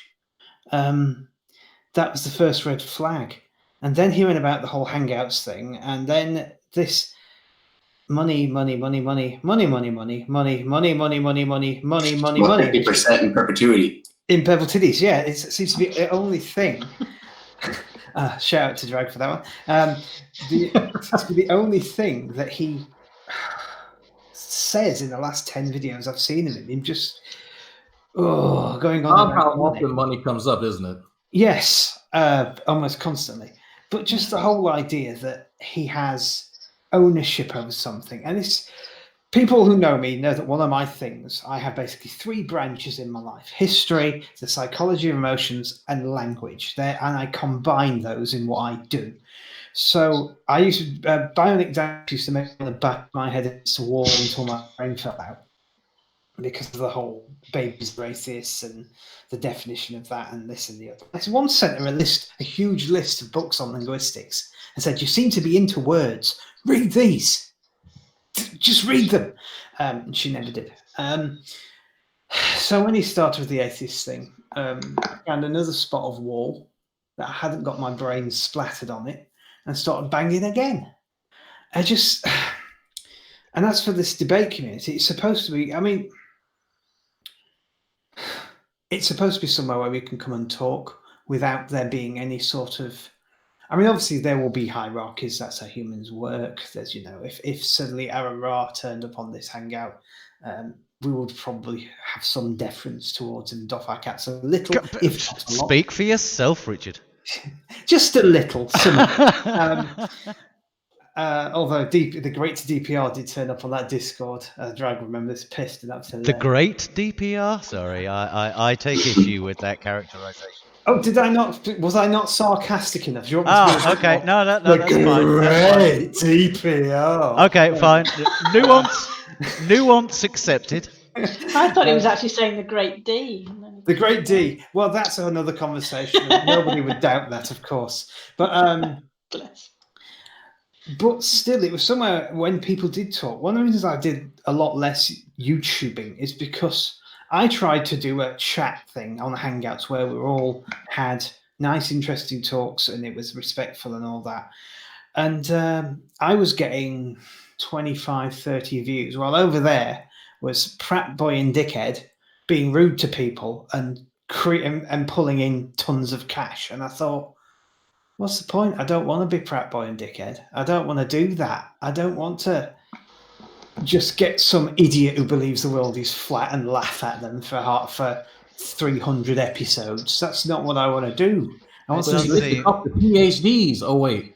It does seem somewhat pointless and self-serving, doesn't it? Yeah, and it's just, can we raise the bar? Can we, Well, this is what we're trying to do, Richard. This is exactly what we're trying to do. Yeah. How do you do that? How do we... we do that by doing it, obviously. We just do it. Yeah. But all the time, like was said earlier, everybody likes to watch the car crash. So we look over there and we see... I switched on my YouTube today to see 5 or 6 videos on this purple titties thing. And it was just... I'm thinking, can anyone talk about something else, please? I mean, I prefer to laugh at G-Man. If we're gonna scrape the barrel, let's do it in a way that's hilarious. Well, we haven't actually poked fun at G-Man today. He's actually been somewhat of a I suppose, an unsung hero of, and I use that term very loosely, obviously, but somewhat of an unsung hero in the discussion we have had, given that he was used as what's the word? Disincentive. Yes, he was. Yeah, I heard about that. That's like, yeah. Was he frightened that people go to G-Man's hangout and come back suddenly changed with the spirit of Jesus in? Well, I think my understanding of it was more a case of how dare you go against my edict. Well, no, not quite. Yeah, I get this as well. The thinking behind it was along the lines of let's nobody go into his hangout and see how well he does. Don't feed him. The problem was that attached to that was, and if you do, you won't be allowed in any of mine. And I remember having long discussions about this, saying, look, there's nothing wrong with the idea of saying, let's all stay back from his hangouts and see how he does without us. That's fine. But as soon as you put that punishment on it, then it becomes an edict. And the thing is, people have been saying over the years, let's stop feeding G-Man, and it just doesn't happen. The thing that made the whole edict worse is that Steve got a lot of flack from it from multiple people, both in PMs and publicly. And then he backtracked, he changed his mind, but he didn't make a public post saying, I retract this. He told a few people privately and he let them tell everyone. It was very, very underhanded. And that incident, this was like August or so of 2017. That sounds to me like a way of retracting, but not really. So this was one of the really first big flags that I had and a lot of other people had regarding Steve's behavior. And it wasn't until like the end of 2017, beginning of 2018 that the brass tacks thing happened. And that's when everything kind of boiled over. Right. See, that for me was my final straw on my, I just thought, forget it. No. Yeah. All right. Because people were trying to explain to him, we don't mind him suggesting that we don't go into G-Man's Hangouts. I mean, I didn't even go into them anyway. It was the principle of the thing that's saying, if you do, you will be banned on from my Hangouts for 2 weeks. It's like, I wasn't alone, obviously, because it's the principle of the thing, okay? And he just was like, well, what's your problem? You don't come into my Hangouts, you don't go into G-Man's house, so what's your problem? It's like, I don't have a problem because I don't do those things. It's the principle of it. But what's your problem? Oh, you know what, Steve? You've been getting on my nerves for ages because you're a creepy, creepy guy.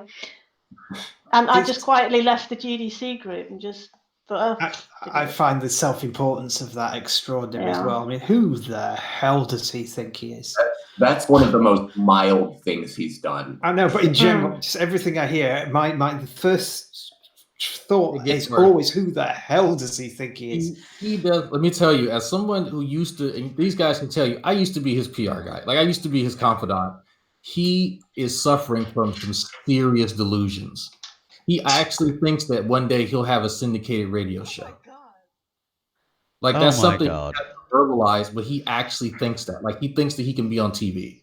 He used to fantasize, and this is something some of people in here may or may not have been privy to, that his fantasies that he would one day kind of like replace Matt Dillahunty and On Raw because he could do their job better than them. He was smarter than them. Like, he does live in this fantasy world when in reality he can barely leave his high chair. Like, it's really interesting. Well, I don't think any of us is immune to flights of fancy. I mean, I've always held the personal conviction that if everybody listened to me and stopped their own bullshit, then the world would be a better place.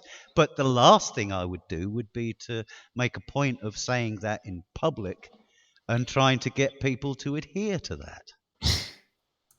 Well, he has a good habit of actually espousing these views in a particular circle of folks. So it's very interesting. If you watch Steve, you'll see him say some pretty outlandish things, and then people who challenge him get blocked and they get culled from the group. Oh, I've got first-hand experience of that. Oh, but if you watch, he keeps doing it. And every so often, another drama kind of perpetuates itself, or excuse me, drama in perpetuity, every 4 to 6 months. And then he gets kind of introduced to a kind of newer group of people. People ask questions, they get culled. The people who accept the bullshit get brought in. And so the people who are most likely, the most pliable ones, are kind of brought into the inner circle. And then you'll see them in hangouts with him most often.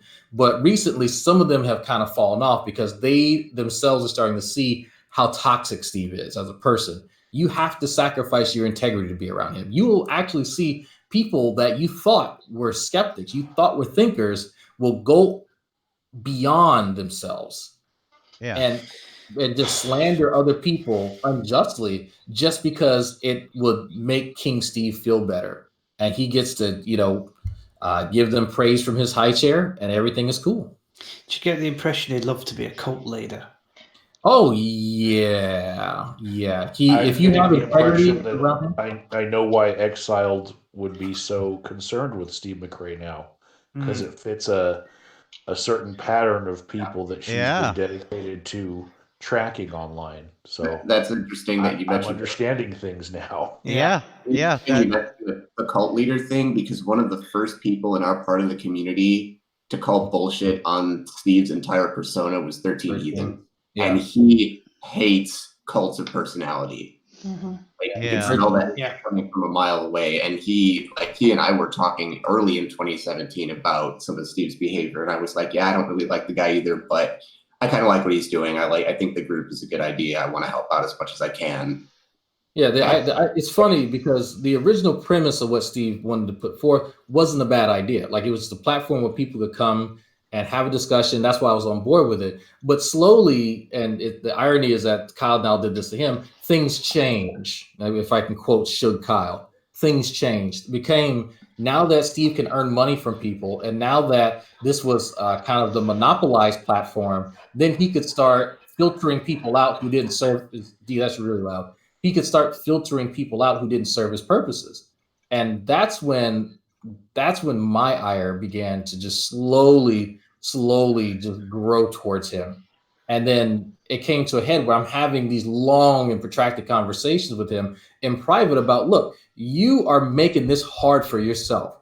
There are people who are trying their damnedest to like you, but then you shit on them publicly, and then you want to be beyond reproach. Steve, I can't fix that. Or if you're my friend, you'll help me do it. You'll stick by me. No, Steve, I will not do that. And so that's what we had to split. It's not how friendships are supposed to work, right? That's how it's supposed to work with him. If you're his friend, you will sacrifice your integrity because he wants you to make it better for him. He wants you to be his minion and his gopher and to say whatever he needs you to say in order to shut people up and to stop criticizing him. That's why he avoids even saying my name now. Yeah, unconditional adoration is what he wants. That is the complete opposite of the way friendship is supposed to work. The way friendship is supposed to work, in my mind, is that you will probably sacrifice your well-being for your friend, not the other way around. Steve will never sacrifice anything about himself for anyone else. Yeah, okay. Well, that is a clue right there. Wait a minute, are we talking about Steve McRae or G-Man? I mean, it's starting to sound Is real there a familiar. So I actually told him that one day. I was like, you were sounding, well, that's a part of the joke was that he was bizarro true empiricism, but his attributes are actually more closely related to G-Man, if you really sit down and think about it. Okay, well, Kevin, was there anything that you wanted to say? Final thoughts? Sure.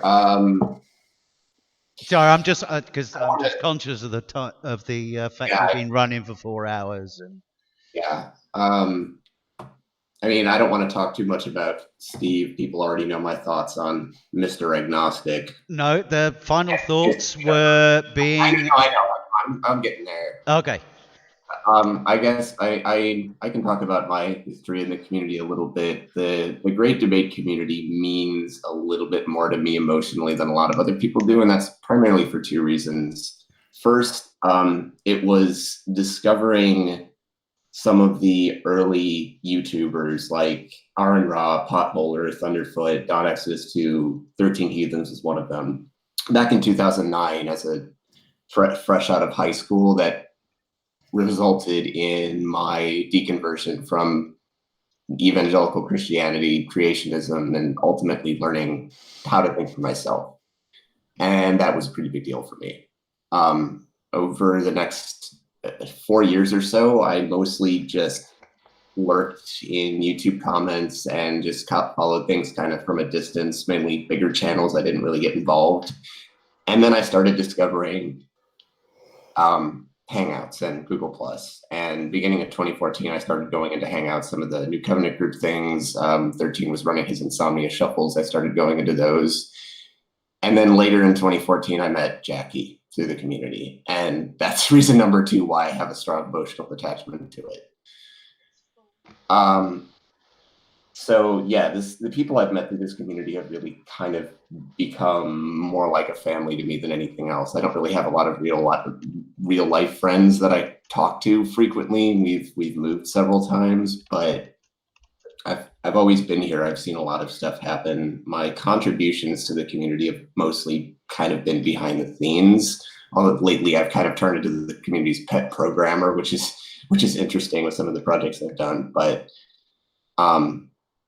I think I don't think the community is going to go anywhere. We've survived other shit happening in the past. It's persisted through, Blog TV going away years ago, and now it's persisted through G+ shutting down. We moved over to Discord, and I think long after Mr. Agnostic, Steve McRae is done doing his stuff online, once the funding streams have died up, we're still going to be here doing our thing without him.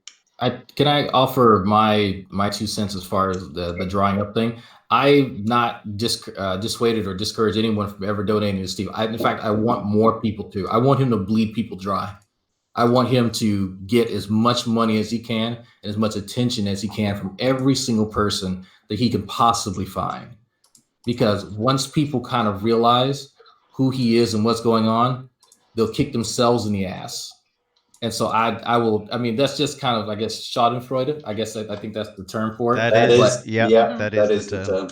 That's what I want, because after that fallout, then we can really begin to encourage people to think again. Because actually, and I hate to hijack this, but I was in class. I've had kind of a renewed interest in the great debate because I introduced myself to a newer person, the raging atheist, and we'll talk about him offline. And he has access to a whole new level of crazy that's kind of cropped up recently with the NIFB. And so I've just began discussing things with them, old school Socratic method style. And there are people who've been contacting me in order to learn what my technique is. And I'm just kind of laughing because it's nothing but the Socratic method. And people, you know? Sorry to interrupt. Raging Atheist and Cyrus the Skeptic are two channels that are recent additions to the community that I've started watching recently. I just want to throw in one last little thing real quick. Please do, and then I would like to allow Exiles to say a few words. Yeah, it's just a real short thing. Since I've been in the community, I have made a lot of good friends, and they have been very accepting of me. I am a little bit different, but it's just awesome that the people that you meet and get to know from all different walks of life, from professions and belief, including Fiona and Deidre and Jay, who many of us miss so much. I mean, it's an amazing group of people. It really is. And whatever you call a suicide squad or eat and die, there's great people, and we'll keep on going, like Kevin said. Brian walked away. Can you guys hear me? Yes. Yep. Mm-hmm. All right. I'll go next, right? Since he walked off. What I guess I want to say is that I've been around for a long time, like since 2006 in the atheist community. And all my videos are not up. I've spent a lot of time giving a lot of personal details about my life and my experience with fundamentalist extreme religion. But the community, the great debate community, was at one time an actual social network. And it is no longer easy to do that. We have to go to Discord. We have to go elsewhere for the social network. But over the years, YouTube has sort of like taken away our abilities. One by one, slowly, they've done this. And the last of it was when they took away the ability to private message people, right? And I've pulled away since I have been battling cancer, breast cancer. I pulled away. At times I can't even socialize. It's all too much for me, So I've lost track of like what you all are doing over the past couple of years. And the only thing that I've seen recently about Steve McCrae and his drama with his friend, here are my impressions. My impressions are that they set up their friend, the partner, Kyle, I guess his name is. Kyle Curtis. Yeah. They set him up and they released a secretly recorded conversation in which everybody acted badly.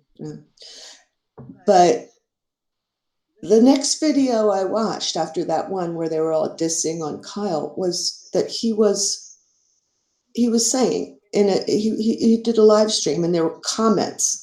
There was a live chat during this stream, and he was saying, look, I did a lot of things wrong. I said a lot of things wrong, but Steve is going to get all of his money. I've got an attorney, blah, blah, blah. And what did I see in the comments? It looked like internet blood sports. It looked like something you see on a white nationalist Andy Worski stream. Red set the dogs loose. These are the kind of people who have infiltrated what was once a good social network here and a good place to hold debates. And that's just my take on it. That's what I've seen. And, into that, I threw my big comment that Brian read earlier onto Steve McCrae's video. I guess I'm not blocked yet, but I'm sure I will be soon. And Anyway, I don't care. I think everybody should start using the term freely. It is the great debate community. The goddamn term was coined in 2012 by Agent of Doubt. We've been using it ever since, and now they're monetizing it to fit into this shit show that we have. In your non-shit show conversations, in your social network, use it. Use the words. The great debate community. It belongs to everyone. Thank you. Thank you. And there isn't really anything that I would like to add to any of what's been said or that I've said so far. I noticed, Fabio, you've just rejoined us quickly. Before I give you a chance for final words, I have been given something to read from Galen, which I will just read quickly. It says, I'm not an atheist, I'm just the endlessly critical fallibilist, me. I've never been at a loss for criticism of everything and everyone, most of all myself. As such, I've never fit with these so-called narcissistic communities. It is such a war of attrition online. I have issues with YouTube communities, as everything must be dumbed down, as so much of it is endless, meaningless chatter by functionally illiterate reactionary mobs who prefer echo chambers. This is only getting worse the longer it goes on. It's like Godwin's law, where discussions all end with someone being called Hitler or a Nazi. And it's true.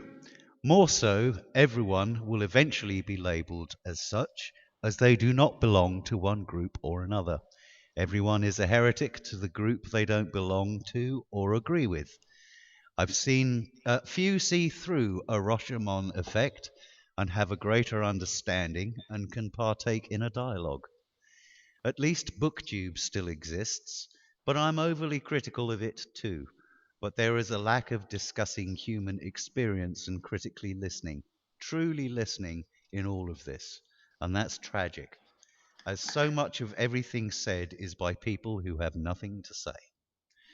What they do say is utterly fiction, insincere bullshit to play to what an audience will go for.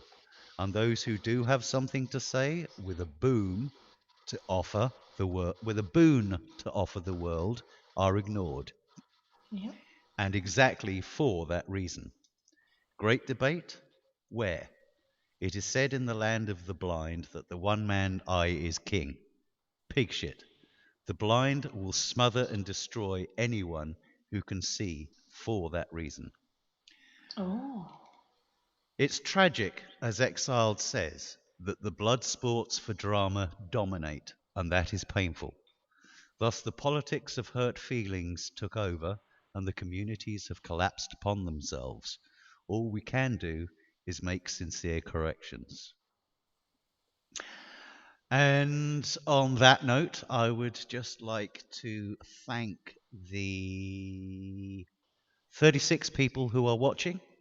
I would like to thank the 20 people that gave us a thumb up and the 7 people that gave us a thumb down, although I swear that said 27 last time I looked at it. Yeah. But it is now 7. And I would like to thank everybody on the panel who has taken part. And I will turn the mic. I will yield my time to Fabio for his closing remarks, and then I will finish the hangout with a simple yes/no question down the line. Can we just thank you for hosting? You're welcome, and thank you for attending. Yeah, this was a good idea. This is a very interesting thing. I think it's something that it's a very good opportunity for everybody.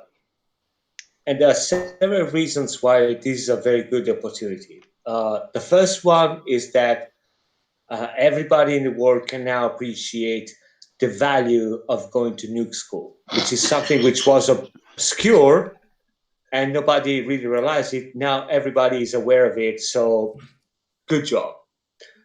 The second opportunity that we should value is that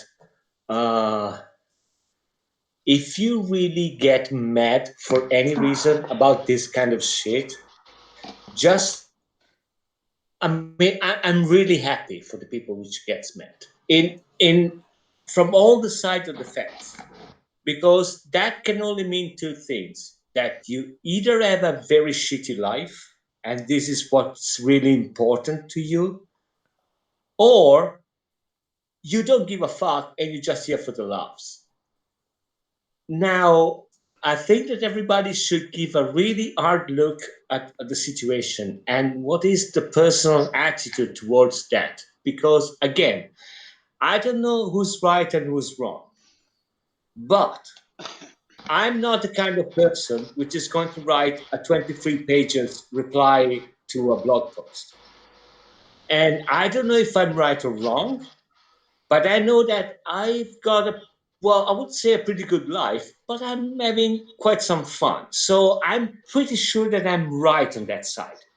Now, people might say, no, you're wrong. The right way to go is to have your fingers bleeding and write 23 pages. Okay, cool. I'm fine with that. Whatever floats your boat. I'm happy you exist because your pain is my amusement.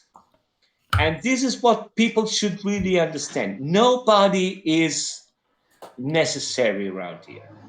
If me, Brian, Vic, Dragnaut, well, See, probably Richard, it's an exception. But if all of us will die, nobody will give a fuck. Well, Rich, I make an exception to you because I think you're a really nice dude. So I think somebody, the world would be worse without you. But sorry, having said that, sorry. I'm just going to have to briefly interrupt you there, Fabio. I give a shit if I die, so Right? fuck you.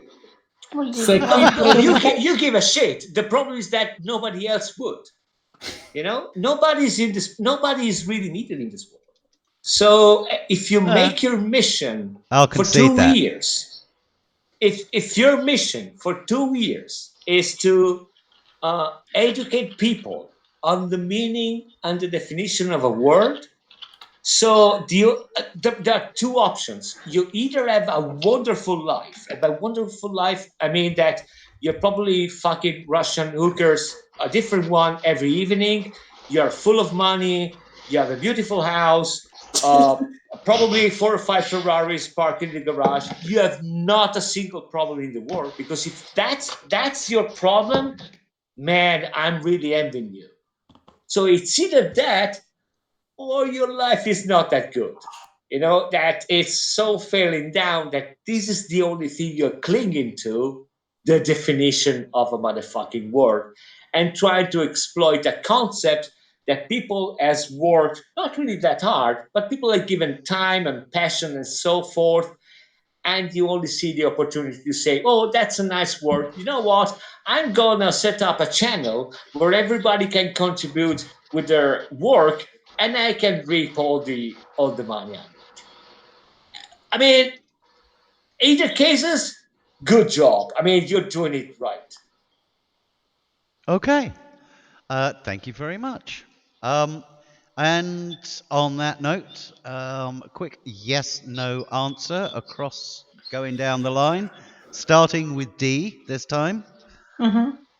We've heard the term used several times in this conversation.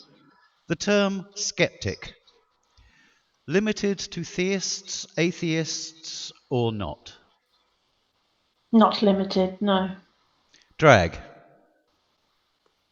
Hell no, anybody can be a skeptic. Fabio. My dog is a skeptic. He doesn't believe me. I mean, Yes, but in order to be a skeptic, do you have to be an atheist, or can you be a theist, or does it really not really matter? I don't think my dog gives a fuck about God. I'm still a skeptic, so that should answer your question. Okay.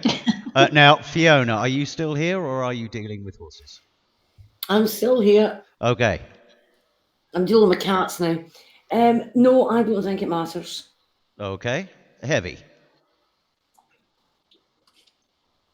It doesn't matter. Everybody, no matter what you are or where you're from or what you believe, you need to be skeptical. Yeah.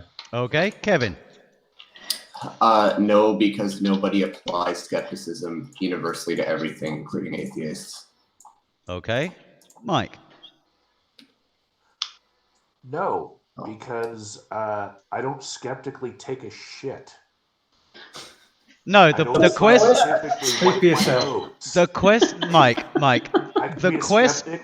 I can be a scientist. I can be all of those things. And still take a shit. What it requires Yes. is that when someone starts talking to you about one of those unobserved parts of your life in that language, you can respond in that language of critical thinking skills.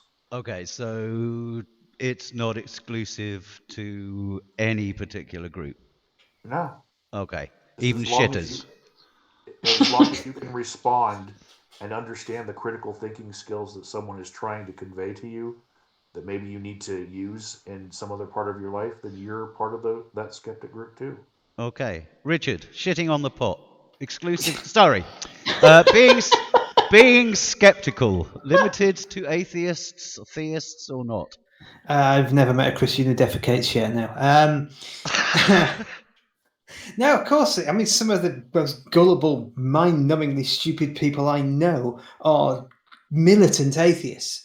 That we're just the planet is flat and was made by aliens. Of course, skepticism can be anyone, and lack of too. Okay, good counterpoint made. Thank you. Exiled. I think there are very few people who can call themselves a skeptic. And I would agree that Fabio and all of you that have said, yes, I'm a skeptic, are skeptics. But I think it's a process. I think it's something you apply yourself to being a skeptic, to being skeptical. I don't think anybody's a skeptic all the time over everything. Okay. Sorry, did you want to say something?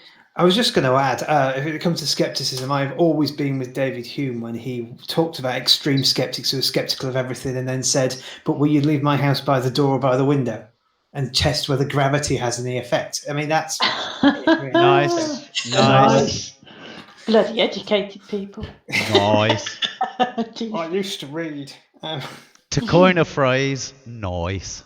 Noise. Right. Okay. Well, we have dallied around the sort of the skirting around the issue of the definition of atheism, and I would just like to point out before I shut the stream off that if you are going to make the assertion that if you're not a theist, then you're an atheist, then tell that to the churches, the pews, the Bibles, and the fucking rocks that you walk past. And on that note, you're all a bunch of cunts. Go and do something useful. Bye.